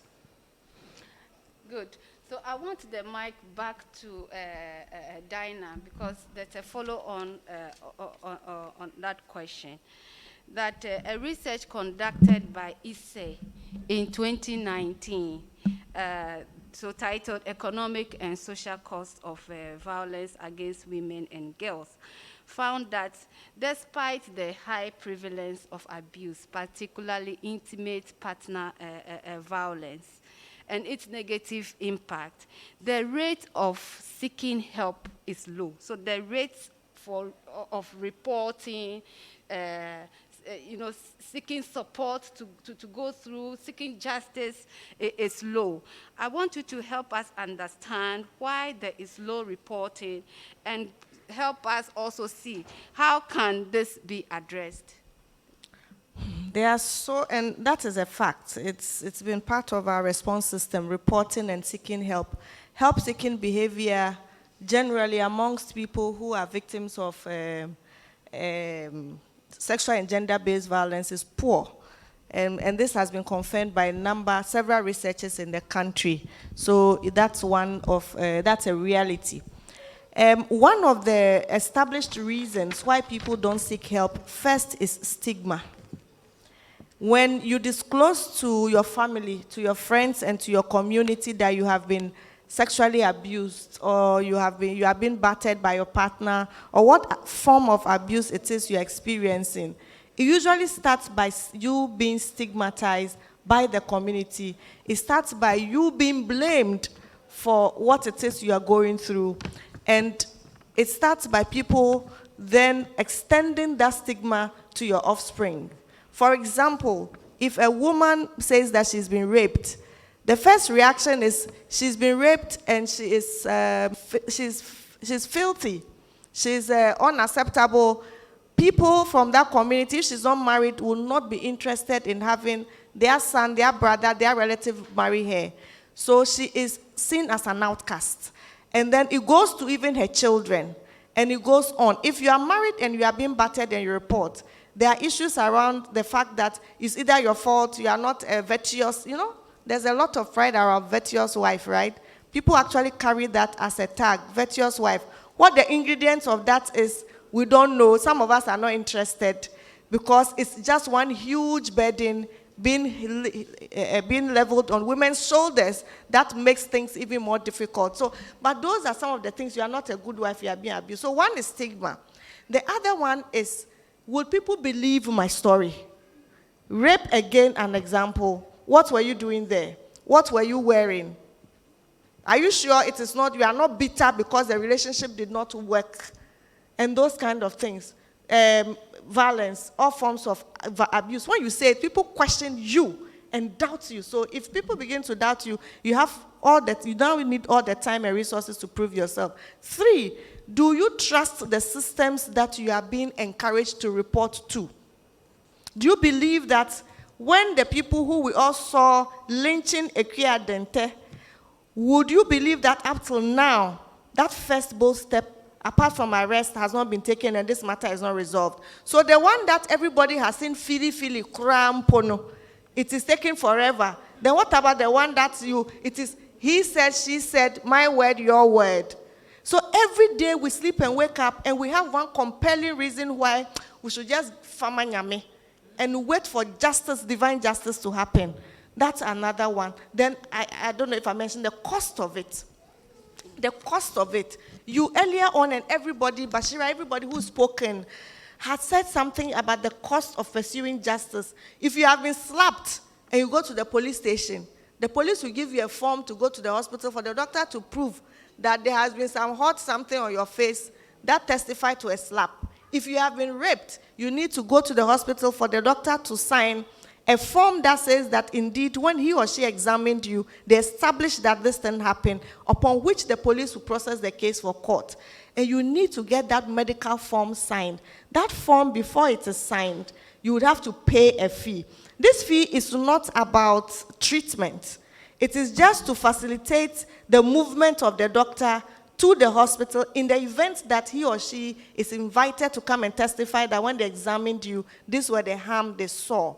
So then, that is just a standalone cost. That fee says nothing to how many times you are going to go to Accra office Waju.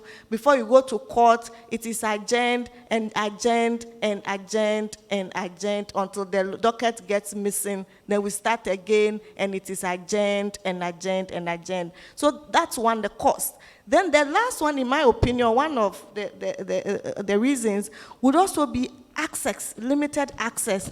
How widespread are offices of the police, social welfare offices? How easily accessible are these facilities to people? How many NGOs are in the nooks and crannies of our communities? Mind you, Ghana is beyond Accra, Kumasi, Ho, Cape Coast. There's so many communities where abuse is rampant. So those are some of the reasons why people may not be seeking help. So there's a lot of work to do. Everything that we talk about now goes beyond policy. We have the Domestic Violence Act. Then we have the legal instruments, the LI that supports the full implementation of the act. So if our problems were about policies and laws, probably we wouldn't have any now, because we have some good laws and some good policies, but we are still where we are today because implementation has become a problem. And lastly, putting your money where your heart is. Do we have resources when it comes to issues of gender-based violence? You all mentioned the Domestic Violence Fund. There's nothing there. And that fund is there to support victims of domestic violence and sexual violence to kind of reintegrate and pick the pieces and move on and support the parents of children who have been sexually or abused in different ways. But there's nothing there. So so our system is also not victim responsive. When we talk about justice, our justice system ends at where we have probably jailed the abuser.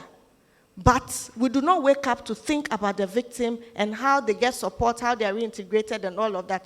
So Eunice, when you calculate all this 1, no, you get 1,000 reasons to sit at home and give it to God.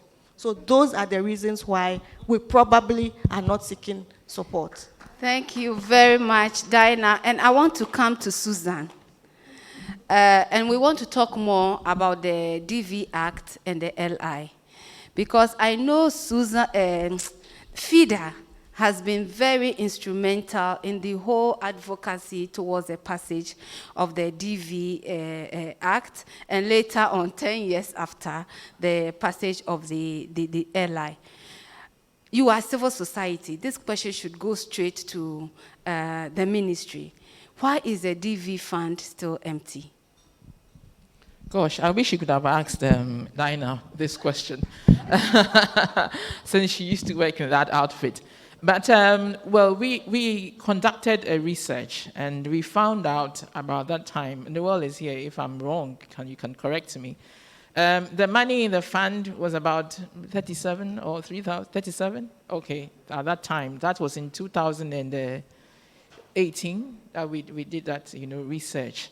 And then I think that basically we need to be able to fund, that particular fund. And then I believe in, particularly with reference to recommendations, the researcher recommended that the fund be decentralized because the researcher felt that the fund was actually based in Accra.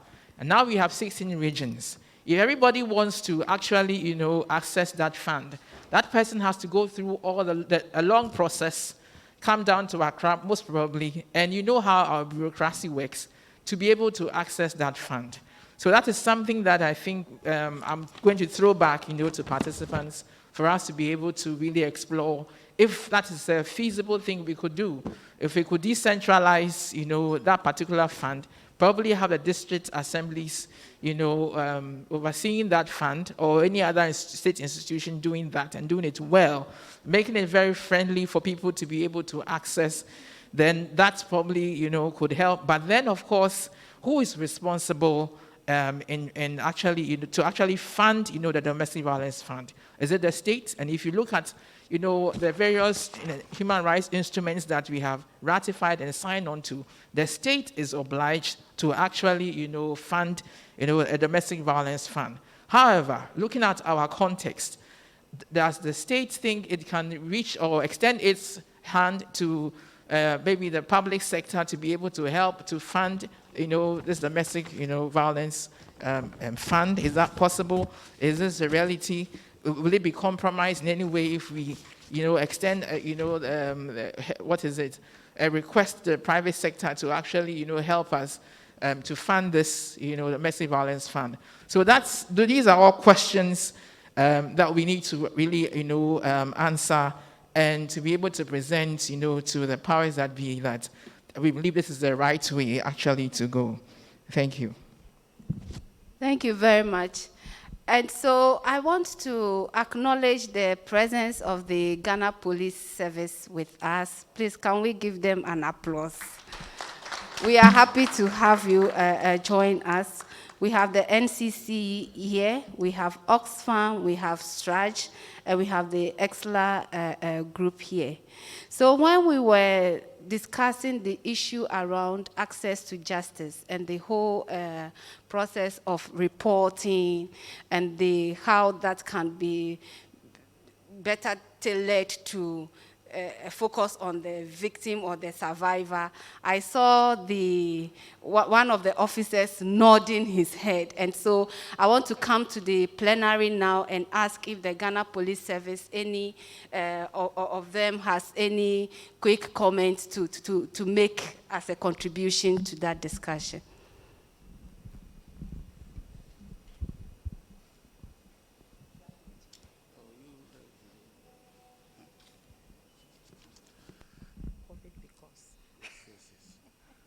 Thank you very much, Madam.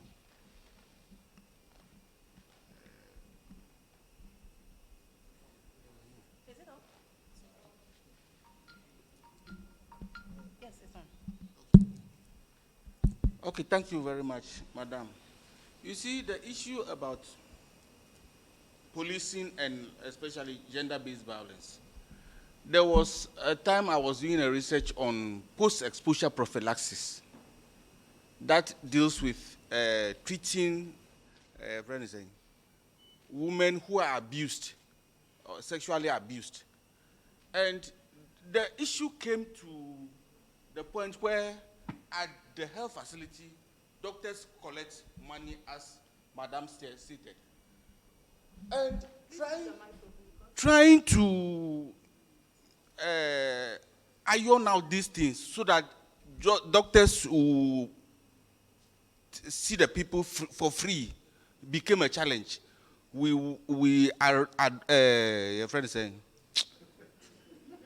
reported to the Ghana Medical Association, and Ghana Medical Association, they are not, all the doctors are not there.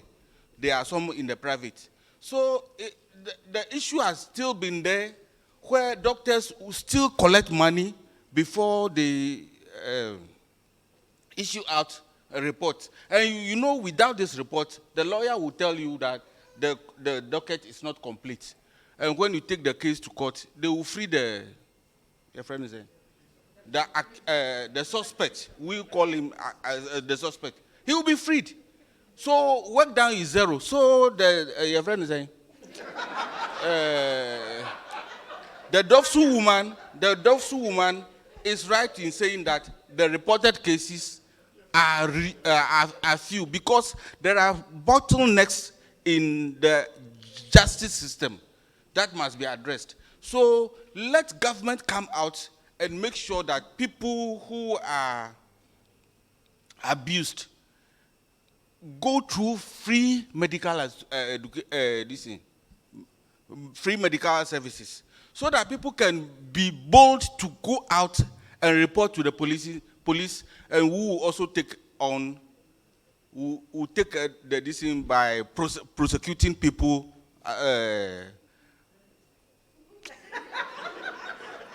Makers, your friend is saying, you see, so without that you cannot obtain justice, and there comes a challenge in the justice system. So government must do something. This has happened. I did a presentation in Harare. Was it in 2002, 2012 or something of that sort? But it is still happening.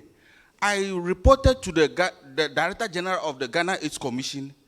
It is still happening, and in fact, we are bread. Because this is the same, you are forcing for things to be done rightly, and then like the system is also going the other way around, and you cannot do anything. So this is what the challenge, the little challenge that the police service is facing, where we cannot prosecute people. Even though people are committing offenses, we cannot prosecute them. And we end up having lesser and lesser, your friend is saying, convictions. And then you come and tell me that the numbers we are reporting is not corresponding to what the actuals. Yeah. Meanwhile, the system is not making the actuals be actuals. You understand? So that's the challenge you are having as a police service. Somebody will tell you, somewhere and say, oh, the police command is but going through the right procedure by making sure that the medical form is signed. You have a challenge over there, madam. So please, talk to the people who talk to the doctors, so that everything will be formalized, and then we'll have a straight road to the prison or wherever, whichever prison you want to send them. So that we can get more people. Yeah. Exactly. Okay. Thank you very much, sir. Your colleague also wants to make an input. Please go ahead. I hope you don't mind if I don't stand up. No, we don't mind. That should be fine. Be comfortable. All right, thank you. I think just to put a little perspective to all of these discussions so that we get the global picture of it. If you're not careful, we are going to do a bit more of linear thinking in addressing this issue. I do not want us to overemphasize the challenge of a medical form signing. Because as far as I see it in the criminal justice system, it's just a small component of the whole thing. I want to believe that if we had succeeded in getting the DV fund, I don't have the exact law and what it stipulates, but I should think that that DV fund could have still been used to support various aspects of seeking justice for our victims. So let's emphasize that, because at the end of the day, if you're fortunate, you will get legal aid to assist. But other than that, you are going to have to pay for various other services in the whole desire to seek justice. So you have to look at that. In fact, even in the hospital, apart from the medical form that you may have to pay for, you still may have to pay for certain investigations. Definitely, some of the investigations, depending on which facility you go to, if the investigation cannot be run or done by the government hospital, you have to go private, who pays for all of that? There should be some fund that supports all of these things. So you have to look at it. I'm happy you say there's been some engagement with the professional bodies. And for example, the GMA, and I'm sure that they will have various recommendations they can give. But if we don't make it collaborative and it begins to look like it's GMA against them or the doctors against them, then chances are we're not going to get their cooperation. After all, at the end of the day, if they are supposed to also go to the courts to give evidence or serve as witnesses, if they go in bitterness, you can imagine what they'll be saying out of bitterness. So it may not really bring out the best as we would want to. So that's just an aspect of it that I want us to think globally about this whole issue. Thank you. Thank you very much. So the point about ensuring coherence between legal provisions and financing of such has been made very strongly. So I want to take more contributions to this particular issue, but also introduce another question for the plenary to contribute to the issue about how we can build trust in the reporting system or in the access to justice, so communities can actually use these services. I like contribution also to this, in addition to the cost elements. Yes, Rebecca. Oh, okay. So let's go to Rebecca and then we'll come to Mauli. Okay, so we should take a number of questions or a number of contributions and move to another set. Yes.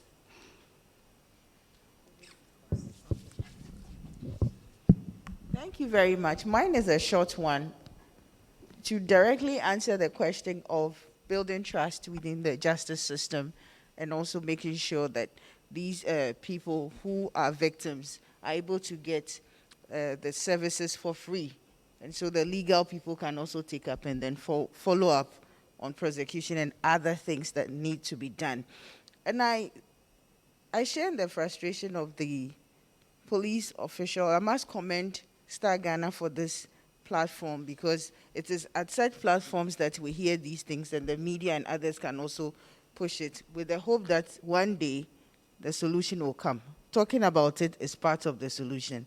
So I commend Star Ghana for that step. In saying so, I would like to say that we should look at, I think it's a question of the legislature. They have to look at how to build this liaison between the hospitals when the victims visit the facility, and then the police or the legal system. Because I know in a place like the US, immediately you report to the hospital with a situation like that, the systems are triggered. So then you as an individual, the burden is not on you.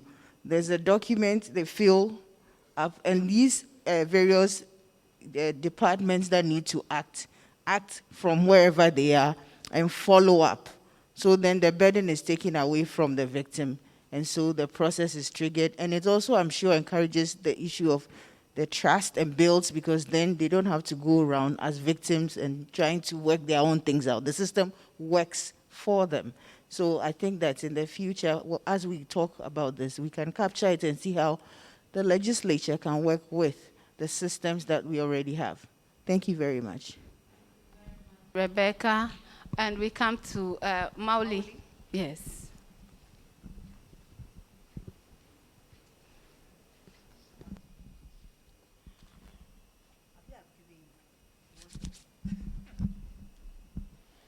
All right. I want to speak to the last part of the theme, which is response measures. And I was even asking myself, do we even have a response system in place? And I would have loved for someone to help provide an overview of that system. Because I'm sure many of you have had some of these conversations 20 years ago, 10 years ago, 3 years ago, and we are still having it. So I would like us to spend maybe some time to also think through solutions. I have seen a responsive, responsible, effective response system in Ghana before when it comes to issues of gender-based violence. And it's unfortunate, it's rather unfortunate, it looks like we have retrogressed a bit. There are people here in this room that were part of that in building that system. There were issues about lack of collaboration between the police, the courts, the hospital. Civil society actors were able to come together and build that partnership and establish a system that allowed them to work closely together. There were issues about lack of training and capacity on the side of police. Civil society organizations were able to come together and help solve that problem. There were issues about, which still persist today, and even worse, issues about how a victim goes to the police, and the police will send the victim to the hospital to get a report. The victim has to go and find money to pay a doctor to get the report and take it back to the police, and then go back to get treatment, and then go back to fight for justice. So there's always been a lot of issues around the stress that victims have to go through navigating our disjointed, uncoordinated system. Civil society organizations were able to work with government to build a system where some of these things were coordinated. So talking about solutions, I was handling a case as recently as 2 weeks ago where a 14-year-old girl was raped. And I went to Tema General Hospital. I met them at the police station. We went to Tema General Hospital where I was asked to pay 500 cedis for the doctor to sign the form. And I went running my loud mouth as to why I have to pay that. And of course, suddenly the doctor was no longer available. But these are real victims. And we can't just keep talking. These are like people who are suffering. So maybe we should spend some time as well to think of some of the things that we can do.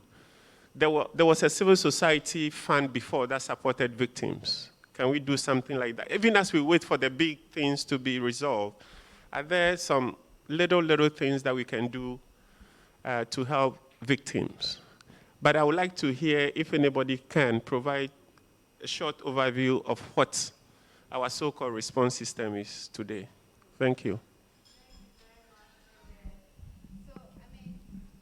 To chew it bit by bit, I want to come to Kofi Asari. How does that system, a response system within the educational sector look like? When a girl or a boy is sexually violated in the school, how does a responsive measure or system look like within that sector? Within the education sector, I mean, in the school environment, issues of school-based gender violence, I mean, reporting on same, are actually not a mandatory job of the teacher. Teachers go the extra mile to report, because the reportage is between the school or the child and then the community, and then the police. Teachers play key roles when the issue involves a teacher. It's where the head teacher will have to facilitate the administrative process of reporting, and then for the district education directorate to also kickstart the sanctioning process, or investigation and sanctioning process. But on the criminal side of things, it is normally not a mandate. And so you find that this system you're talking about, even if it exists, is so weak. It's so weak that the communities are not interested in reporting. The GES, I remember in one of my meetings at the Ministerial Advisory Board, then we were discussing this issue. And I was very, very angry that day with a comment a member made. Then the minister said, let's set up a subcommittee to discuss the issue. I said, no, we don't need a subcommittee to discuss the issue because I know the subcommittee is going to exclude me. I said, no, let's make it mandatory for every teacher who is found to have participated in any form of sexual with the teacher to report it to the police because it's criminal. And that we should totally remove the genius investigation from the business cry at all. He said, and then Professor Fobi said, oh, you relax, you're a young man, relax. You see, we have been in the business for 35, 40 years. You have to manage the situation very well because the community has an interest. I said, no. So we're fighting over simple issue of don't report because you have to manage the issue because there are community interests, there are teacher interests, and so if you have to manage it. So the issue is that we do not have a reporting system. There is no response system. It is actually a fiduciary, more or less, it is actually a fiduciary duty that normally is championed by a teacher in the community. If we had response systems, the issue of who to report and how to report it, who to report it to, and all those shouldn't have been an issue that an NGO will have to intervene to have them done. And so until we have people who are mandated responsibility for ensuring that once this crime occurs in your presence, in an environment where you have supervisory jurisdiction over, it is your responsibility as a head teacher to report same. Other than that, there are some carrot and sticks. There are some sanctions or some rewards for, for performance. If we don't have that, then I'm sorry, we cannot pretend to have a reporting or a response system to school-based gender violence. Thank you. Thank you. So we have a comment from a survivor online that discussion going well. All our problems are based on cost. That is why we don't report. That's from a survivor. So the issue about addressing the cost is very critical. I want to come to Susan and ask how should, looking at sexual gender-based violence, how should a responsive complaint and redress mechanism look like? That sounds like an exam question. Right, how should it look like? And just to touch a little bit on what Maoli said, the responsive system, you will find there are two scenarios where DOFSU staff are willing to really push the case forward. You find that the survivor pulls back or draws back.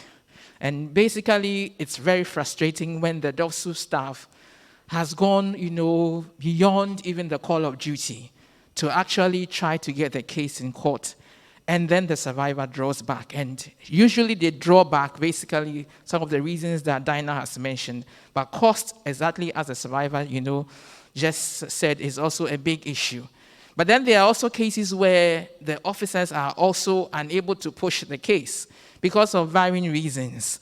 And I can attest to the fact that, there's somebody who was very close to me who had an issue of, experienced domestic violence.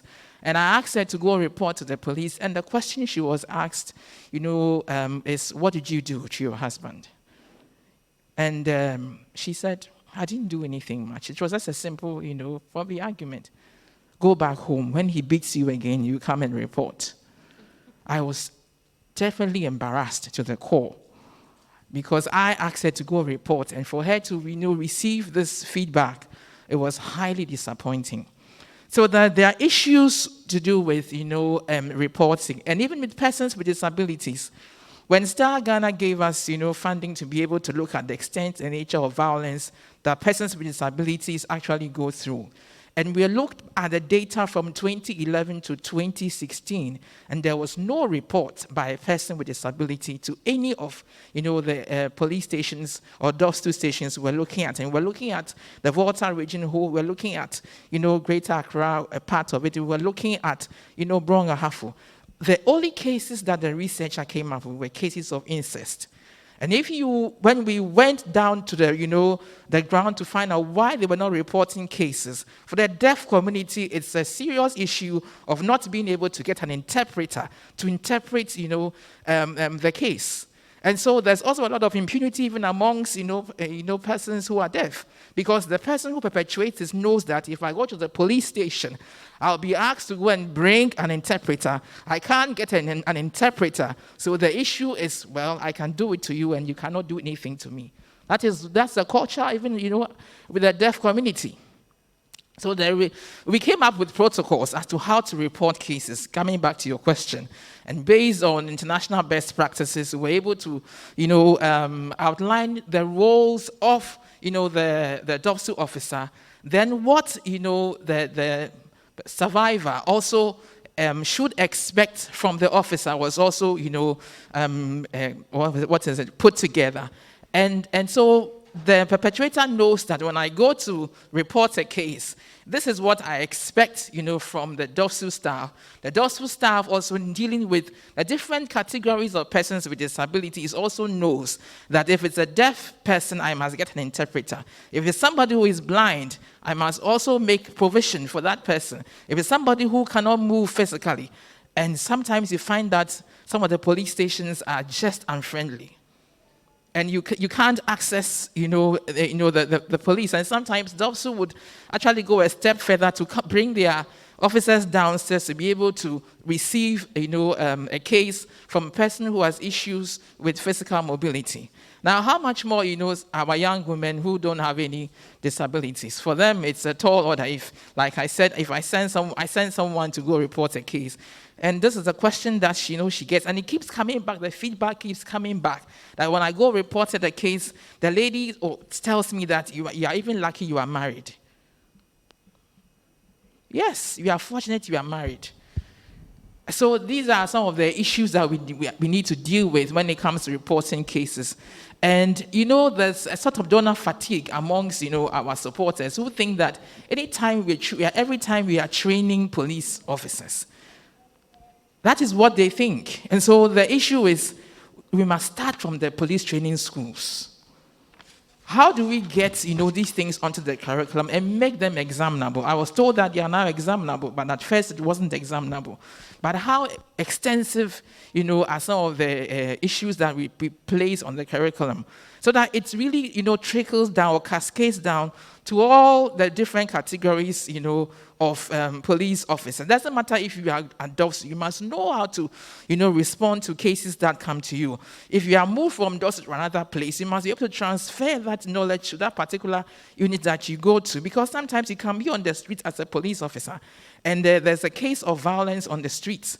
And how do you intervene? So these are issues that we need to deal with when it comes to, our law enforcement agencies. And then the issue of also effective coordination. We worked on that. You find that there are issues with social welfare and police. Social welfare will say, we don't have a shelter. Police will say, but you are supposed to, take on this particular case. Sometimes social welfare says we go to police, they say they have no vehicle. So you have this kind of, backward and forwards between, police and social welfare, which also needs to be taken a great look at. And I like what Rebecca says, can we be able to ensure that we have, an effective coordination in the sense that if I report a case, to the hospital takes over and ensures that the police follows up and ensures that social welfare follows up. And that is where we should be heading towards. But right now, we don't have such, a system in place.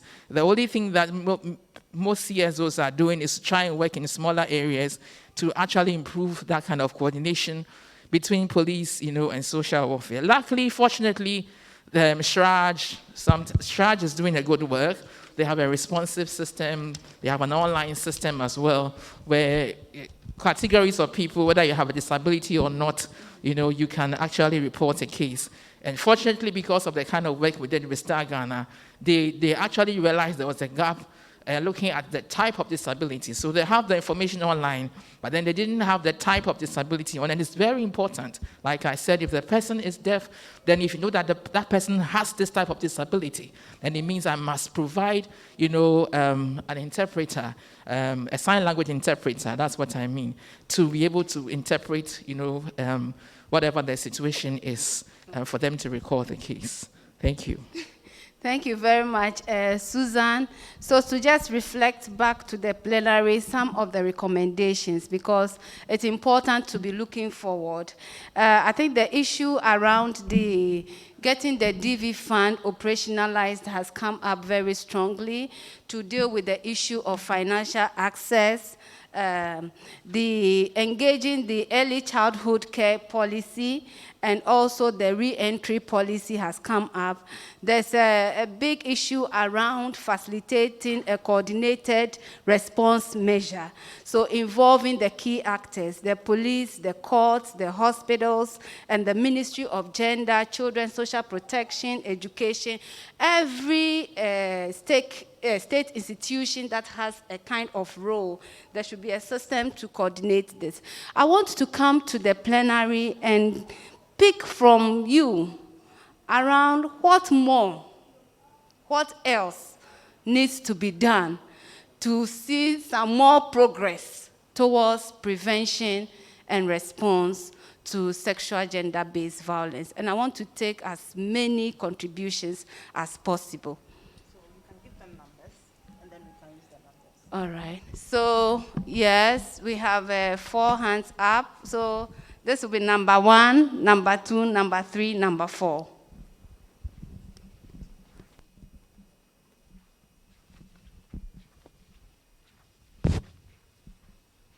Number 1, right?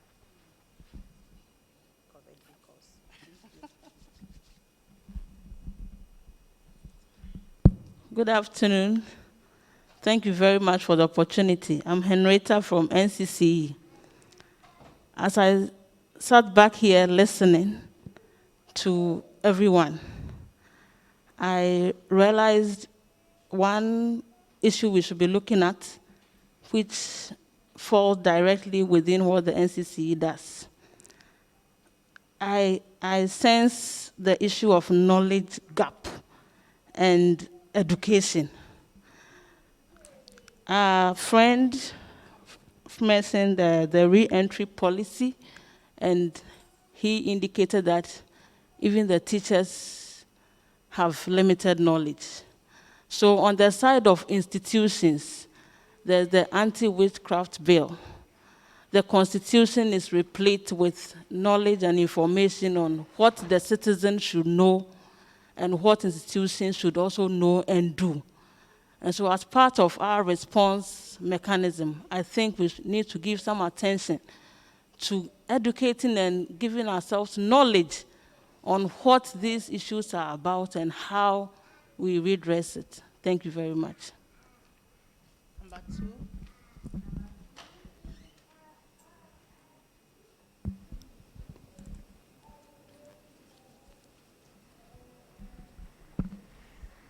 Thank you very much. Let me start by thanking Star Ghana for this wonderful function today. I think it's critical that we do something around gender-based violence, especially in this COVID period. And we've seen from Madam Bash, we've seen from Bash how figures are pointing to what is happening on the ground. And I want to thank her very much for that thorough work and presentation that she did. I'm also trying to link up with what the first speaker said about the re-entry guidelines. And I'm looking at it from, my name is Ifwa Ansre from Ministry of Education. And I'm looking at it from the point of view of the learners. Now, they're going back to school. Some have been abused at home. Some got pregnant. But how do we support them? What's the psychosocial support we give to them? Because I recollect Bash mentioned something about the psychological and the traumatic experiences that they have been through. And I'm wondering if there are any studies, any further studies or any further efforts or response that we can coordinate, especially for our learners in schools as they go back to school. Thank you. Thank you very much. My name is Mary Nati. I'm from Shraj. I think I also want to thank Our Lady, the presenter, for a very good work.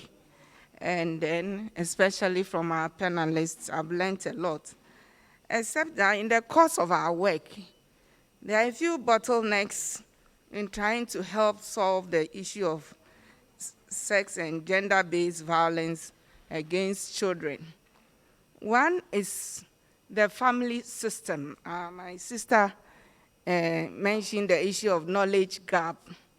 Sometimes it's also about the welfare of a family. A father has abused a girl, and the father is the breadwinner, and the mother is unwilling to give up the father because he believes he's the breadwinner. We are mostly faced with such situation where you have to educate the woman to a very large extent for her to allow the system to operate. Why? Because there's no welfare system in place for such a mother to rely on, or even the girl to also rely on. Again, sometimes we may have to fall on some NGOs to assist even the girl who is a victim and needs support. So my passionate appeal that as we make our recommendation, welfare system for victims and even extended to family is very necessary. Also, issue of shelter. Some school girls are abused, sometimes even forced into marriage and others, but you realize that there is lack of shelter. Nobody is willing to take on this girl to help the girl continue her education and to fend for this girl. And so even though Shrad will be willing to assist, this girl will run away because, go back to the perpetrator, because he's the one who is fending and taking care of her. And so it's very, very important. When we talk of shelter, maybe in Accra we may have a few, but if you go into the district, it's very, very difficult to get a place for such victims. And like my sister said, education, education, education. If the police is willing, the justice system is there. Yeah, family members, we receive complaints where family members, the case is with the police, but they want to go out of the police station or out of court to go and settle. Because for them, if you're a woman and you've been defiled or abused, over time you overcome it. And so education, education, and that is why my sister from NCC mentioned, I'm very happy. We also need to educate the community that you must come forth. For Shraj, you can report on behalf of someone. You need not be the victim yourself. And I think we must take on citizen responsibility so that we can also report on behalf of the victims in our communities, in our homes, to help them get the needed support. Thank you. So number 4.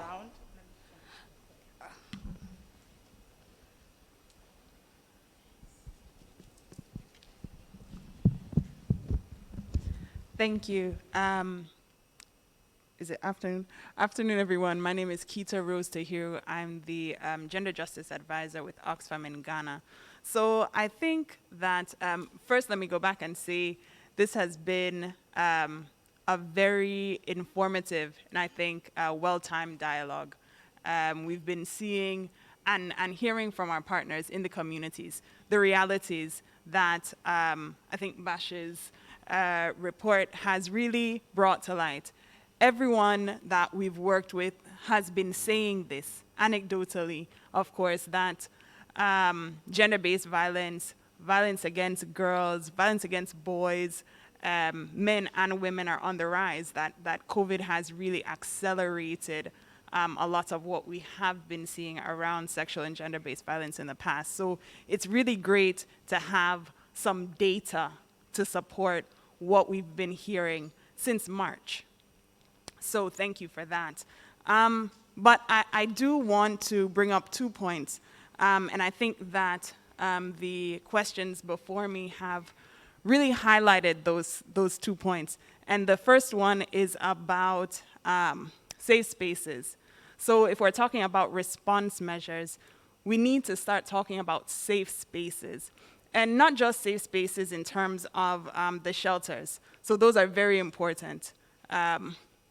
What physical spaces are we providing for people who are victims and survivors so that they can physically remain safe when their own home or their own places of abode are not safe? That's very important. I think also we've heard about the emotional and psychological trauma that survivors have experienced. And so when we talk about safe spaces, I think we also need to bring in the support of various other measures of safe spaces, of support. So what kind of girls' clubs, boys' clubs, community groups can we support to make sure that there are places where survivors, where vulnerable individuals can feel safe to talk about sensitive issues like sexual and gender-based violence? And how can our local duty bearers and government officials support those safe spaces? It doesn't always require a lot of money, but it does require a lot of will to allow someone to just have a room once a week, once a month, so that people can really gather, talk about their feelings, talk about what is happening to them, talk about their realities, and really get that community support. The second one is about the social norms that undergird a lot of these, a lot of the violence that we're seeing. The social norms that normalize the violence that vulnerable individuals are experiencing. And so unless we are able to talk with men and women, girls and boys about those norms that say it's okay to, all of these norms that we know them very well. And so they range from the very small, what we would say is nonviolent. Okay, so men should behave in this way, women should behave in this way. Men are responsible for working outside of the home and bringing in finances. Women are only responsible for staying within the home and taking care of children or something like that. And so these negative norms, or these norms themselves, they have a way of perpetuating violence. And so until we stop to really talk about these norms, talk about what it means when someone does not adhere to these norms. So if someone is not preparing the meal that you want when you come home, and you believe in a norm that says that is their responsibility, what is then the response? What is an appropriate social response? And how do we really start getting the community to talk about what is not just acceptable, but what our responses are? And so I do think that as we're talking about the response measures, we have to really start supporting people to have these conversations about the social norms that normalize violence itself. Thank you very much, Keita. Number 5. The gentleman in orange, he's orange in Ghana. Actually, that's the color for 16 days of activism. Well, thank you for this very program. What I want to say about this is whenever a budget is read at Parliament and a public institution is said to be given such an amount of money, how many of us follow up to see whether that amount of money has been released to that public institution? In actual fact, lack of funding for public institutions is playing a bigger role here. Why do I say so? We spoke about doctors collecting money. The doctors need IGF to run certain services. Otherwise, those services, if they are not run, all of us are in trouble. For example, pay casual workers, repair the air conditions, get fuel for the ambulances. So the doctors have to stick on anything they can get to make the IGF. It's the same as the police. You report the case and the police say there is no vehicle to go to the crime scene. What about that? So both, yes, that is that not true, the case? Sometimes you report a case and they tell you there is no vehicle for us to go to the crime scene. And therefore the victim himself have to find money to actually take the police there. If the money is not there, it means they cannot go and pursue the case. So funding for public services, we should all advocate to ensure that funding for public services is actually improved. Again, when we talk about COVID, these issues that we are discussing, I think whether COVID or no COVID is a very big issue we need to discuss. Nobody mentioned the issue of substance use and misuse on domestic violence. I did not hear that here. For example, alcohol, the use of alcohol, which gives a false impression of sexual appetite, also causes this domestic violence in terms of sexual violence. There are certain medications used for hypertension, which causes erection. The side effect is erection. So where does the person apply that erection, that effect on? It's in the home. If the mother is not there and the domestic worker is there, he is going to apply this. So let's broaden the discussion to more areas. Thank you. Thank you very much. I want to come to our online participants and check if any of us has an input to make. It can be voice or text.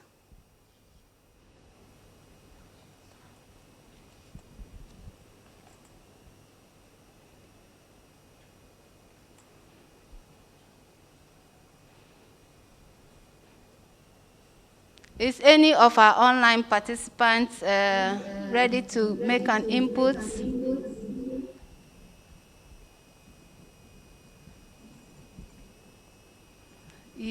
Okay. They will unmute. Yeah. So you can show by hand. Yes. No, that's the. Okay. Yeah.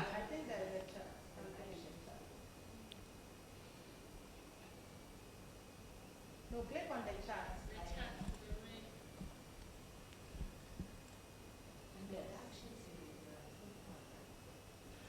Okay.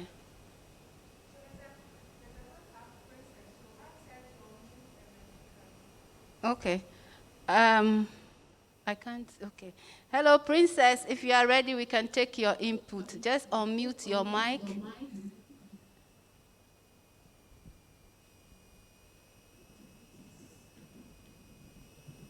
Okay. Okay. There's no comment yet. There's a hand up there. Yes, so we have 1 here, and then we have 2, and then we have 3, and we have 4.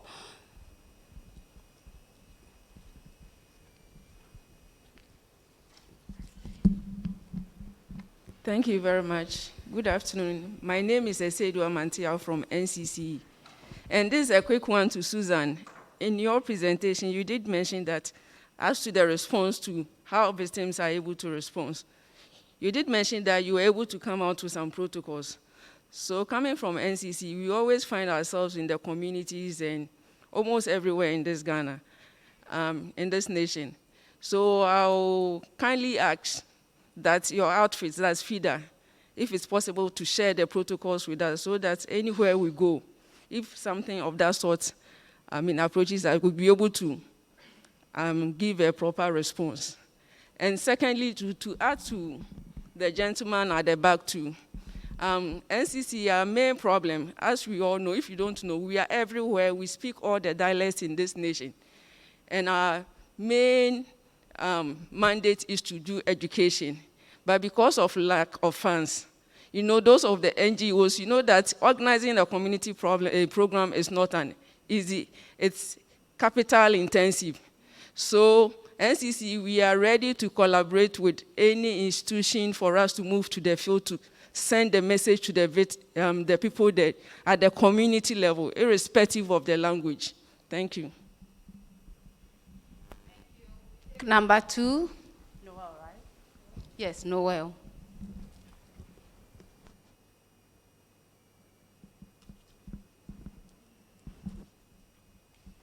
Okay, thank you very much. My name is Noel from FIDA, Ghana. And to add on to what Shraj said, because of lack of the welfare system, survivors of domestic violence or gender-based violence find it very difficult to report. But again, in the Domestic Violence Act, we have some preventive measures like the protection and occupation orders. So we need to advocate for survivors to opt for that option where they can go for a protection order or occupation orders from the courts. Thank you. Thank you. Number 3. For me, I don't know how teachers are being involved when it comes to rape or domestic violence or things like this, defilement. One thing I've come to realize is that most students find it easier to talk to their teachers than to talk to their parents or people in the community. So I'd like to find out how teachers are being engaged. Do they wait for the children to come to them? How do they identify a child who has probably been defiled or raped? And, they have to go to them to inquire from them that, are you okay? Is everything, you can talk to me. Because if I can't talk to someone at home and I'm in school and I'm pregnant and I don't know who to talk to, the first thing that comes to mind is probably unsafe abortion, or I'm going to do something that's going to harm myself and probably the baby. So I want to find out what teachers are doing. And secondly, I want to also emphasize that when it comes to the issue of rape and defilement, no one is to blame than the perpetrator. I do not know what the gentleman was trying to arrive at, but saying that maybe they take certain medication that causes them to, no, it's not about that. Whatever a perpetrator does is absolutely up to him. The fact that I open my door ajar doesn't mean that armed robbers should enter my room. Yes, that's what they do, but it doesn't give you the right to do that. So whatever I'm taking, whatever is causing my erection, I should learn how to suppress it. Thank you very much. Thank you very much. Number 4. Number 4. And then I'll come to the panelists for concluding remarks. Yes. Okay. Hello, everyone. My name is Paul Tekotego, the Programs Coordinator for Rahi Ghana. Rahi Ghana is a community-based organization committed to educating young women and girls on reproductive health and sexual rights. I think previous speakers have made mention of the fact that these, as the sexual and gender-based violence are, driven by social norms and negative stereotypes. And I want to drum home the fact that community-based organizations are best suited to educate our communities on some of these stereotypes and gender norms.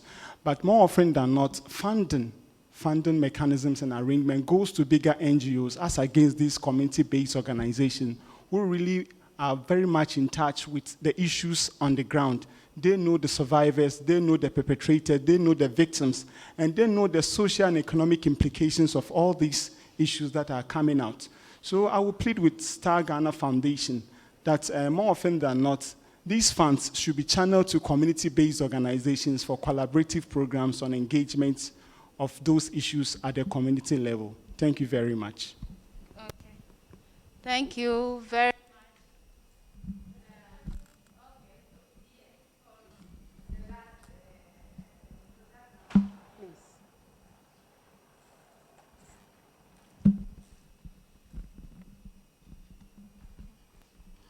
Thank you so much for the opportunity.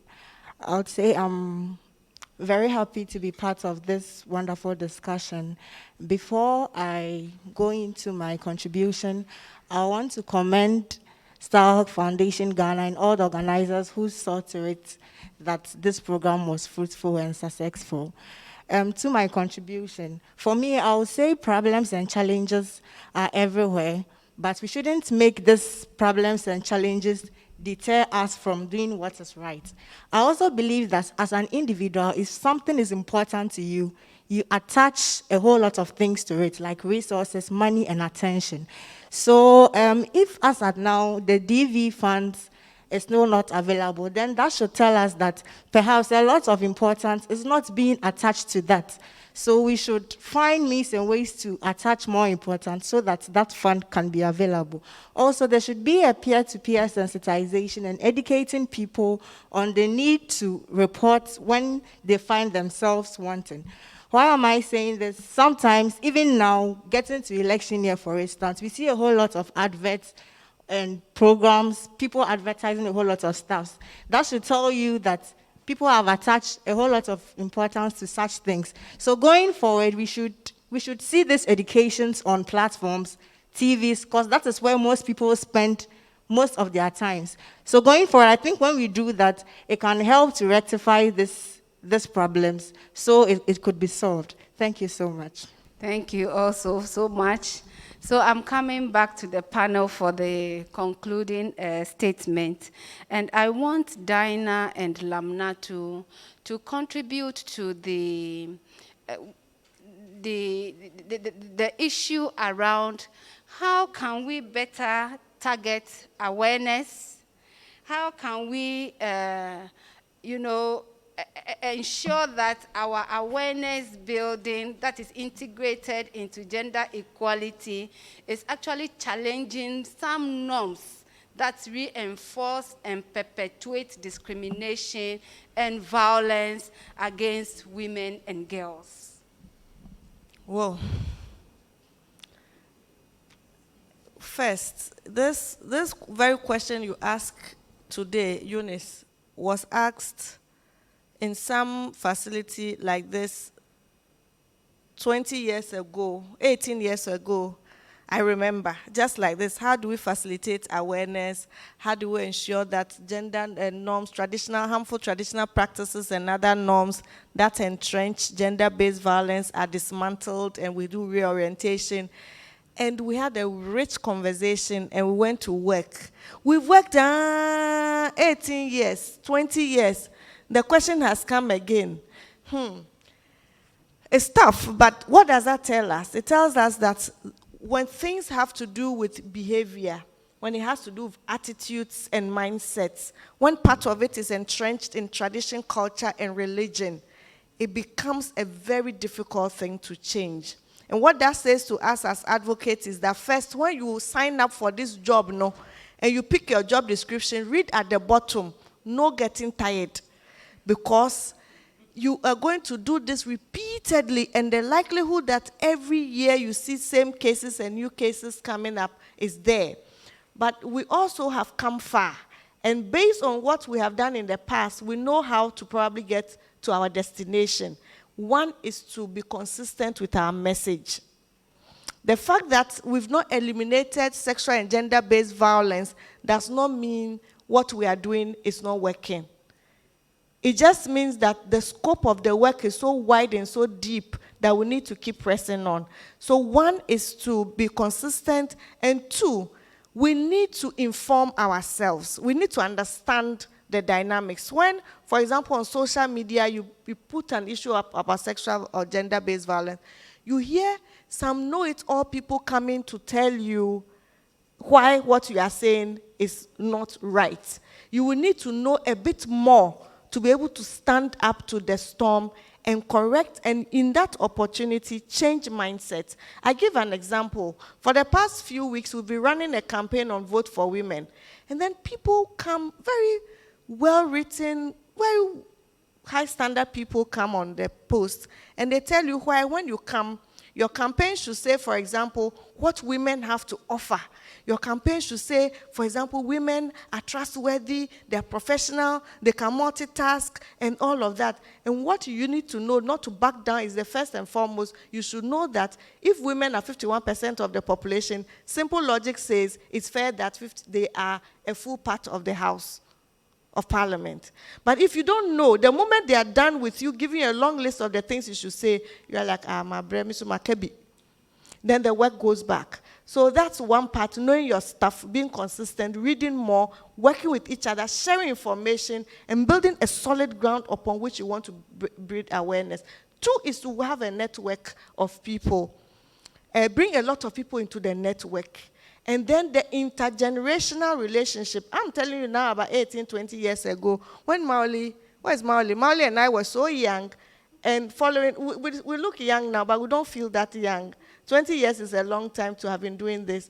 And then we are getting tired. But fortunately, we have our younger sisters and brothers who also have a lot of vim and energy and want to do this. But were we able, were Tanko, your boss, my boss Tanko, were they able to transfer enough information down to us and psych us up well enough to bridge that intergenerational gap so that we too build on it and then hand over the baton to younger people so at every given time there's enough energy.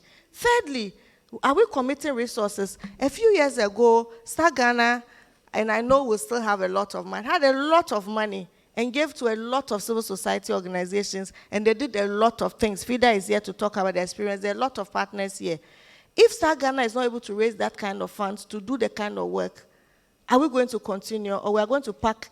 And as eager as I am to go back to my hometown, to my farm, is everybody eager to go and do that? And what happens?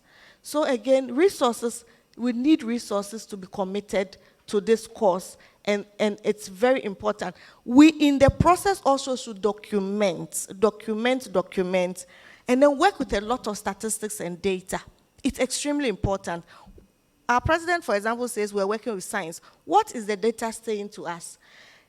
You hear a lot of people say you need to work with men and boys. Globally, particularly in Southern Africa and the SADC regions, it's been established that working with men and working with boys and men to eliminate some forms of gender-based violence worked very well. So there has to be a strategic way to engage men and boys.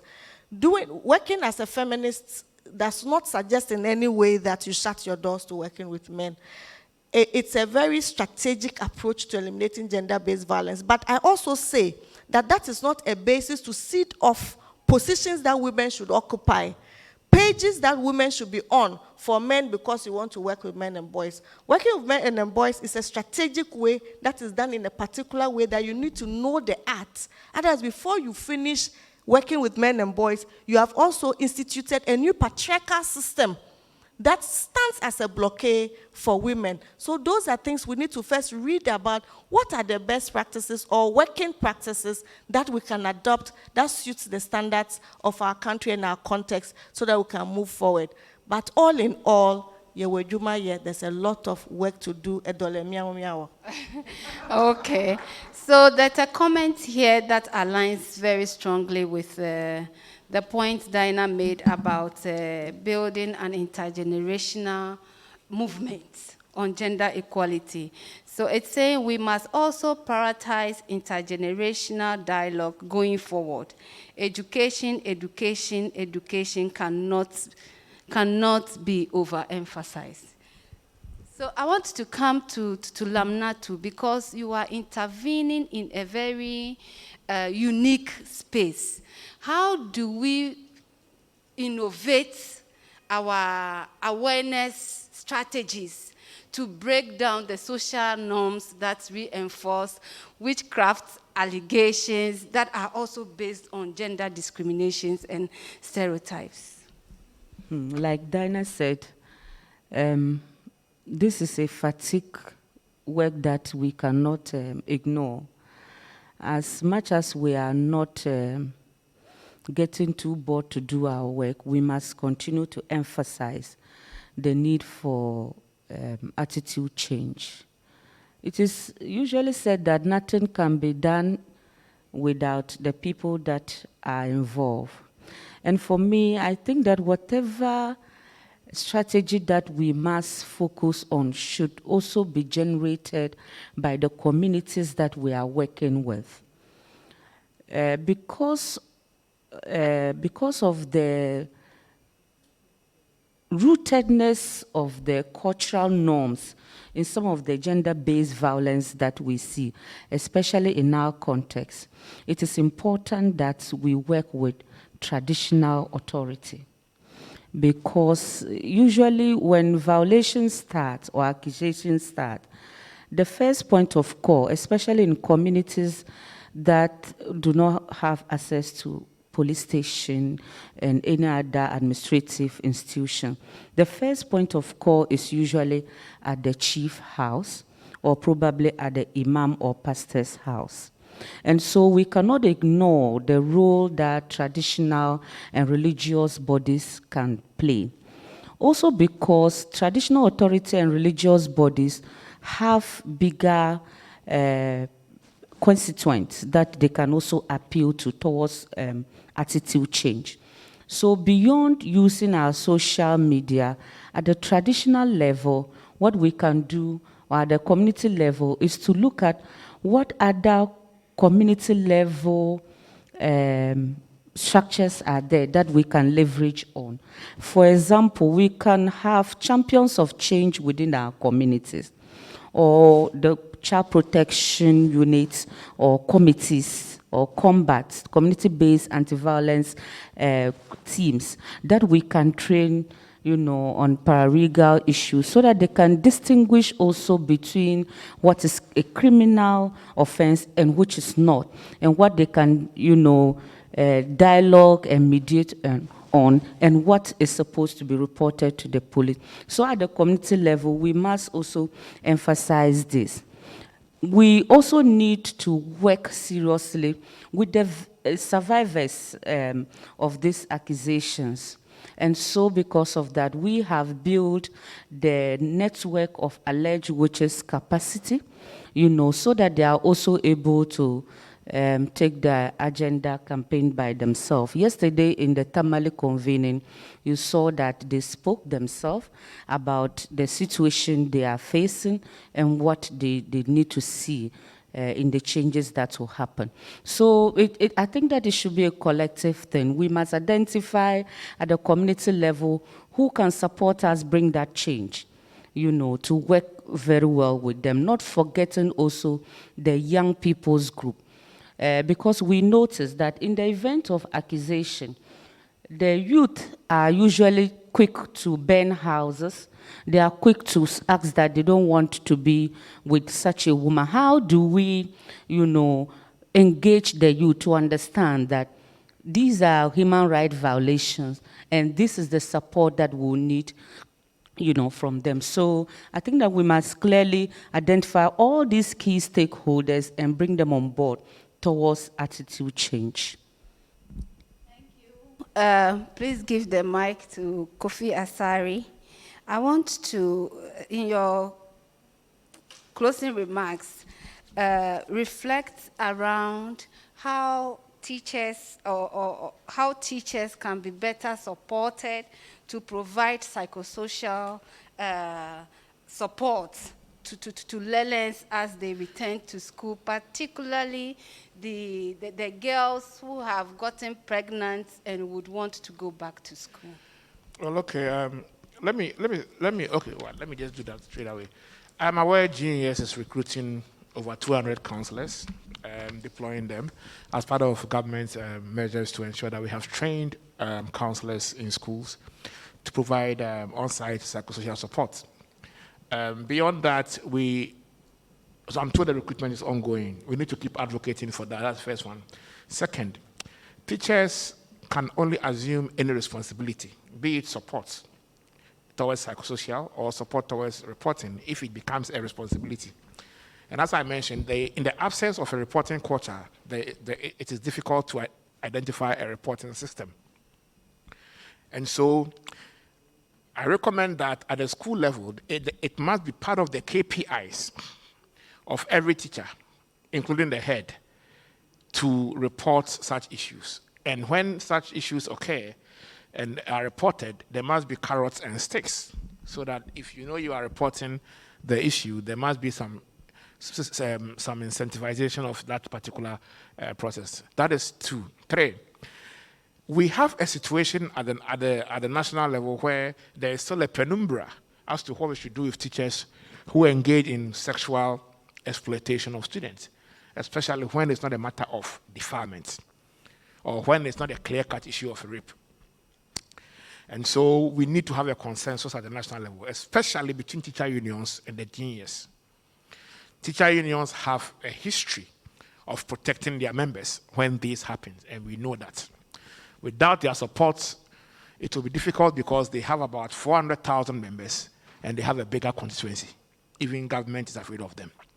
And so we need to get the support of teacher unions so that we can draw that thin line of distinction between what is criminal and what is, even though not criminal, but unacceptable. The third is this: CSOs, and I'll give you an example.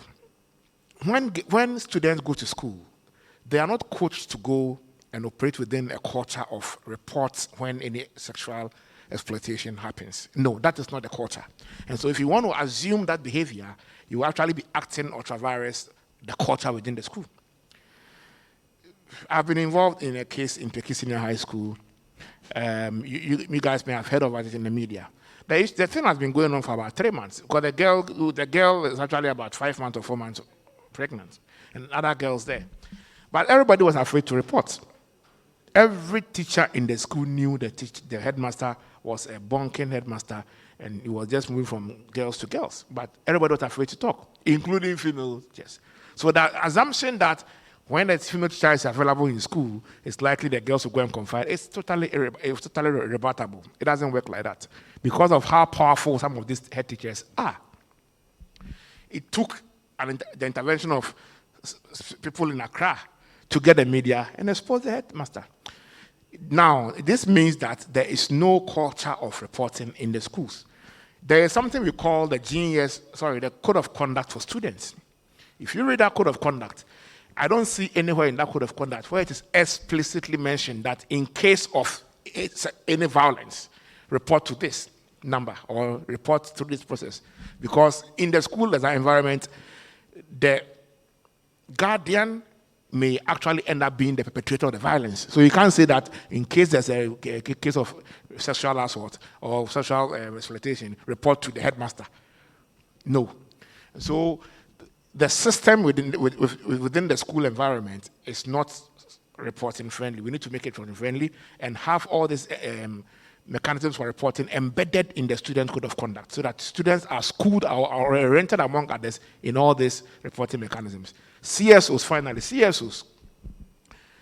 I remember about 2 months ago, I am on a platform of about 200 CSOs. I asked for a copy of the re-entry policy, and no one had. When people were sending me private messages, what's that? The fact is that, in fact, I would not be surprised if the 56% appreciation level of the re-entry policy by teachers is even higher than that of CSOs. I'm being honest. Majority of CSOs have never even cited the policy document before.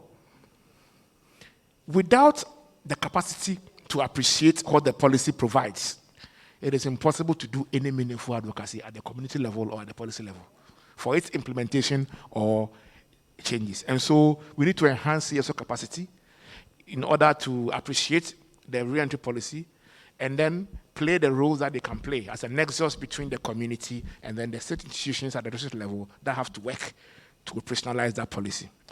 And finally, related to CSO capacity also, CSO's capacity in helping to report cases will have to be enhanced. The school environment is supposed to be an environment where the student or a law-abiding student should not have a phone. The only way the student can communicate to the outside world is through the teachers. And so if the teachers are the perpetrators, then it becomes a bit difficult. We need to advocate for an environment where we can have at least telephone booth in every school so that that communication can be done. As we are reopening school, all the things we are discussing are even more important as we are reopening school, especially the role of the media in ensuring that responsible sexual content and educative content is propagated using all these mediums. Why is this so important? Because the issue of parental neglect is an underlying factor when it comes to gender-based violence, especially. And when you look at the content that we generate in our media, apart from it being irresponsible, there is hardly any content meant to do RME. We have the GBC learning channels, they are teaching maths and English. There's nowhere where they are teaching the children how to take care of themselves before reopening. Now, it is likely schools are going to reopen in January, but it's likely schools are not going to reopen for the whole cohort. It's likely it's going to be a batched reopening. So you are still going to have people spending more time at home than in school. It's going to be like a double track where students are spending 165 days in the house at school and more than 165 days in the house within the 365 days in a year. When you have such a situation, parental neglect is either exposed or it is widened if pre-existing. And so we need these social mechanisms to work, especially the media's role, so that as they are home, they can have access to some quality content that will help in preparing them take care of themselves until school reopens. Thank you very much. Kofi, please don't hand over the mic yet. I want to honor a contribution from an online participant, and it's related to education. There's a question about to what extent does the recent curriculum revisions of the Ministry of Education taking into account gender equality, education, sexual gender-based violence? If you can respond to that in less than a minute, I'll be grateful. Okay, we know the issue of CSE and where it landed us. So even though CSE is still in the curriculum, it hasn't been taken out of the curriculum. It's in the curriculum because by the time the notes were being made, the things were already being printed. So it's actually in the curriculum. But teachers have been told not to teach it. So it's still in the curriculum. I think that the whole issue about CSE was about how it was communicated, how it was parceled into the curriculum, and how it was communicated. It was communicated by it being hidden. Okay, so the communication was negative. There was a negative communication on that issue. So it was like the Accra Girls School COVID case where the COVID case emerges. For 1 week, no one is aware. Headmistress is on the same platform with all the parents, and she doesn't tell anyone. And then a journalist goes on the 7th day to discover it. So it was communicated negatively. That's how that one came. But I think that some portions of it may still be relevant. Throwing out the whole CSE thing will have some negative impact on SDB, on school-based gender violence. And so it is important for the Ministry of Education and NACA to take a second look at the issue of CSE. And then instead of throwing away the baby with the bathwater to prevent the political backlash that occasioned its smuggled, quote-unquote, introduction into the curriculum, let's have an honest, open dialogue on it and look at the aspects that we can take out. If we want to take out the issues relating to sexuality, let's take them out. And then let's maintain the issues relating to sex education and all that. That is better than just keeping it silent the way it is. Thank you very much. Thank you very much. And the last contribution, I wrote it on paper, but I also still have it on my mind. As for FIDA, you have worked with simplifying the reporting protocols, so it's accessible to different users. So that's a question about, can you share just briefly what this looks like? Okay, I think I made an allusion to it. There's a little bit of a summary as to what is expected from the law enforcement agencies, and also from those who need to report complainants, who need to report cases. So there's a portion where it outlines what the law enforcement officers should do. Basically, even how they are seated, it's very important, how they seat them, how they are supposed to receive the cases, whatever category or type of disability the person has, that person's special interests and needs must be taken into consideration. And then also from the perspective of the complainant, what to expect from the law enforcement agencies, what, after I report a case, what she needs to hear from, the law enforcement, agent or agency, and all that, have been outlined. And so from the top of my mind, that's what I can actually, recall. Now, I'd also like to say that the justice delivery system needs to be fully responsive to the needs of all categories of people. It's very important, even women living with HIV and AIDS. We just celebrated World AIDS Day. We've been quite silent about it, but they also have issues that needs to be attended to. Women and girls with disabilities, even boys with disabilities. It's very essential that they're also taken, care of. So we need to really ensure that we are prepared. The emphasis must be on recovery and also on response. There's also the issue of using the community, systems we have. We call them community responsive mechanisms. I think Ajay mentioned the issue of, paralegals. Some people call them combats. Some people call them legal literacy volunteers. In our experience, it was a paralegal who was able to actually provide assistance to a lady who was she was actually beaten, by her husband because of something trivial on the eve of the lockdown, and was asked to leave her house. If you see the pictures and you see her now, such a great difference. I mean, if you see her face, it was like a novice boxer who was exposed to an experienced boxer who could not protect her face. Like Azuma Nelson used to always lift up his hands and protect his face. No, her face was exposed and she was, badly bruised and blood oozing from her nose. And it took a community paralegal to intervene to actually get her help and to ensure that she was actually, not evicted from her own marital home. We engaged with her. She's still living in the same house. Why? Because we don't have shelters. And so that is why I actually want to re-emphasize what Noel, mentioned. The use of some of these interim orders, protection orders, occupation orders. It's in the Domestic Violence, Act, and it has to be used to be able to protect, our young women or our women from some of these, issues. Now, the issue of online violence is very close to my heart. Like I said, I told you a case study that came, and within the very same week, two parents came to us telling us about how their daughters had been sexually violated. And actually the act was, put up, on the WhatsApp and the internet. It became viral. One of the cases, was in court, but their constant adjournment was making them actually fatigue, and they were almost at the point of giving up. It is a very serious issue. I was surprised to find out that we actually have laws. Electronic Transaction Act 2008, Act 772, Data Protection Act 2012, Act 843, Electronic Communications Act 2008, Act 775. And then we have even an ally on the Electronic Communications Regulations, one of it that deals with pornography.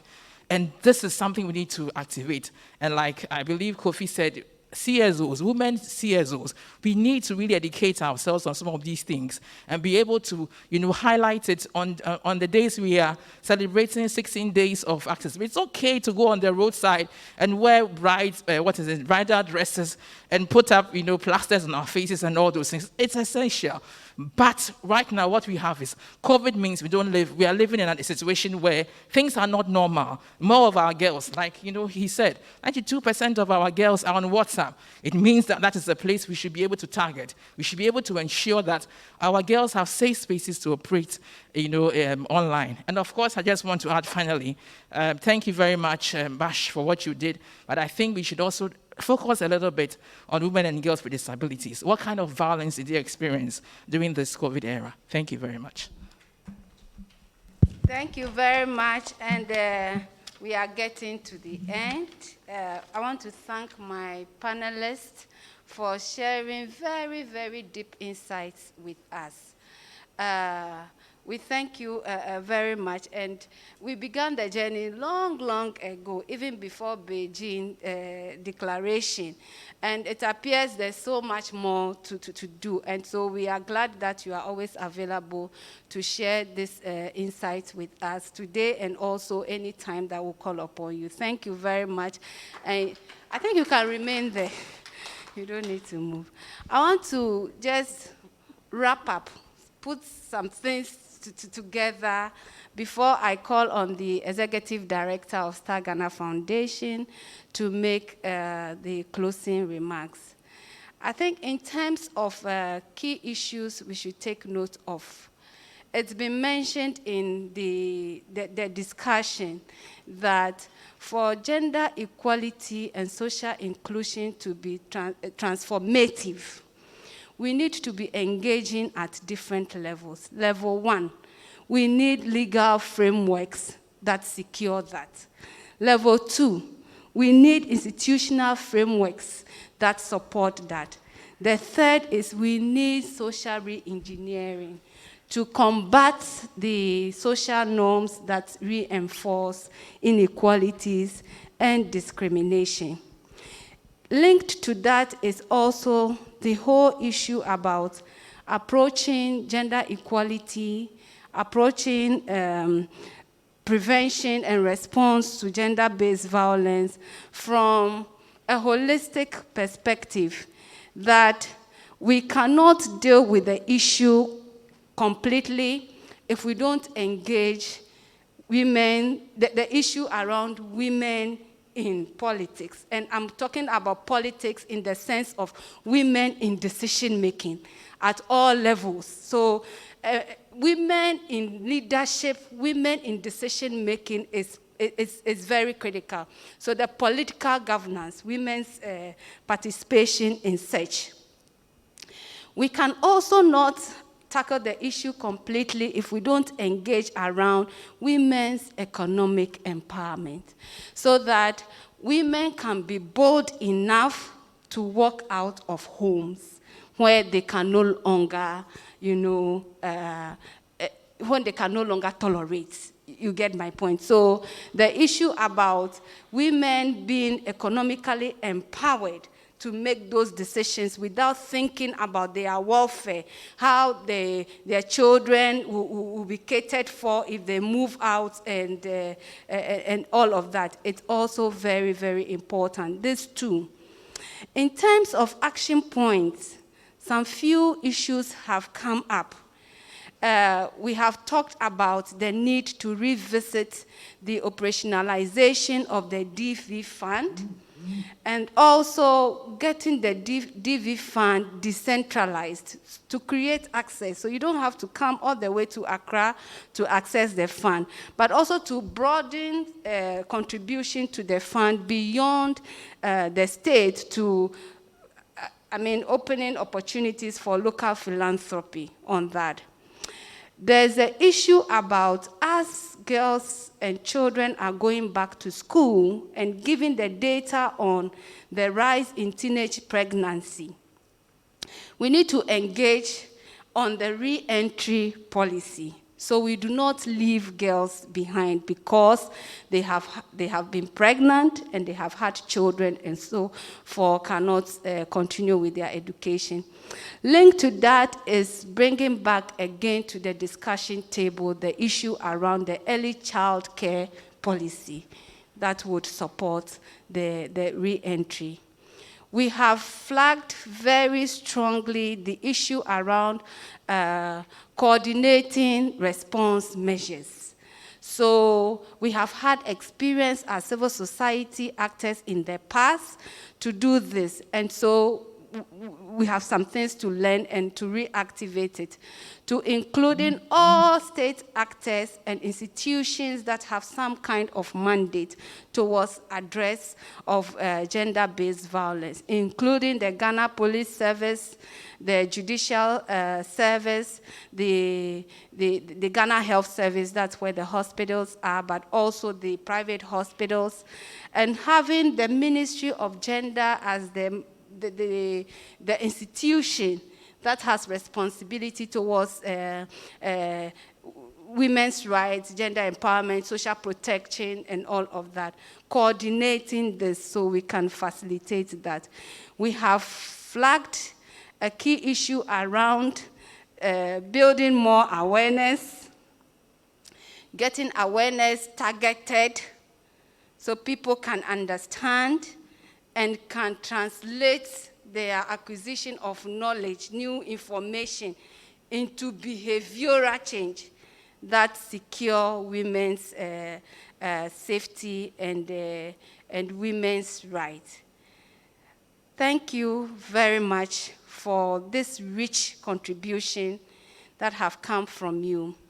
There's a point raised about us working more on building a repository of data, that the work around gender empowerment, women's rights, the data supporting it has been fragmented. And so there's a need to have a compendium that we are building evidence for our advocacy. That has also come up. Dealing with the issue of intergenerational gap and movement has also come up. Thank you very much. I will at this point call on Mr. Amidou Tanko to give us the closing remarks.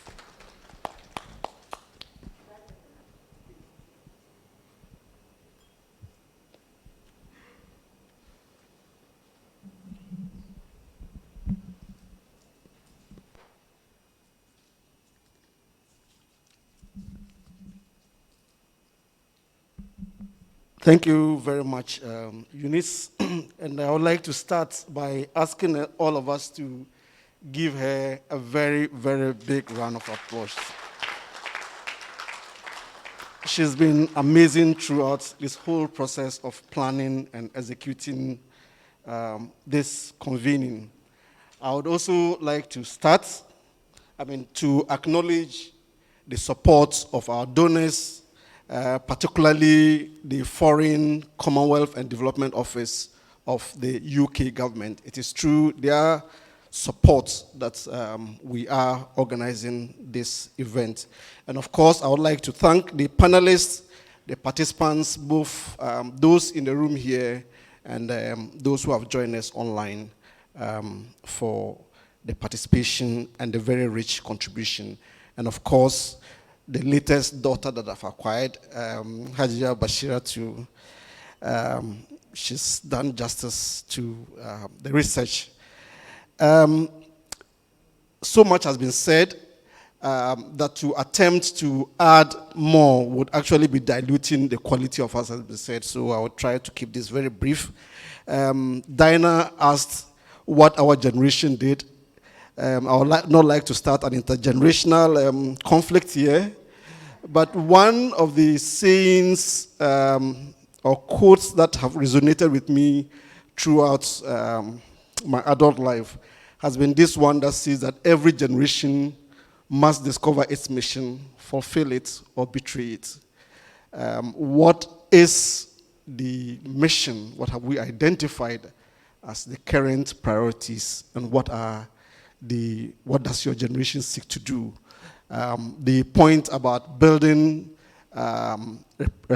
repository of knowledge, data, experiences, I think is quite important as part of the handover process, but I think it's also quite important that every generation discusses and finds out what it's supposed to do. Back to this, I think what has come up for me, a number of factors. One, the whole complexity of the issue and issues that we're discussing. And the complexity actually then suggests that, we need coordinated actions at all levels within diverse stakeholders.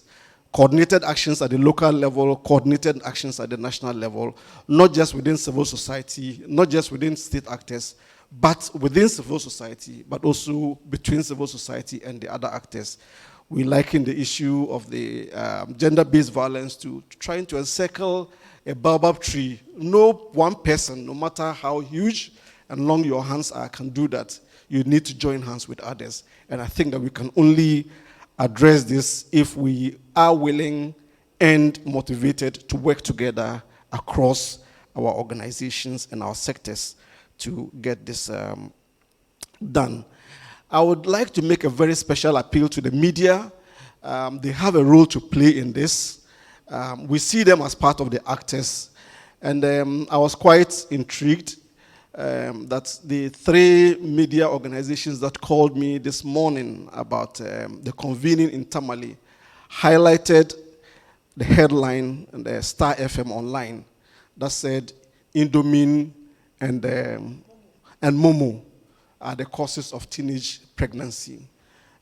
Yes, it was mentioned in the Bashiratu's research, but I think we cannot reduce such a complex issue, one that touches at the very fundamentals of who we are as a people, to just the fact that Momo and Indomine.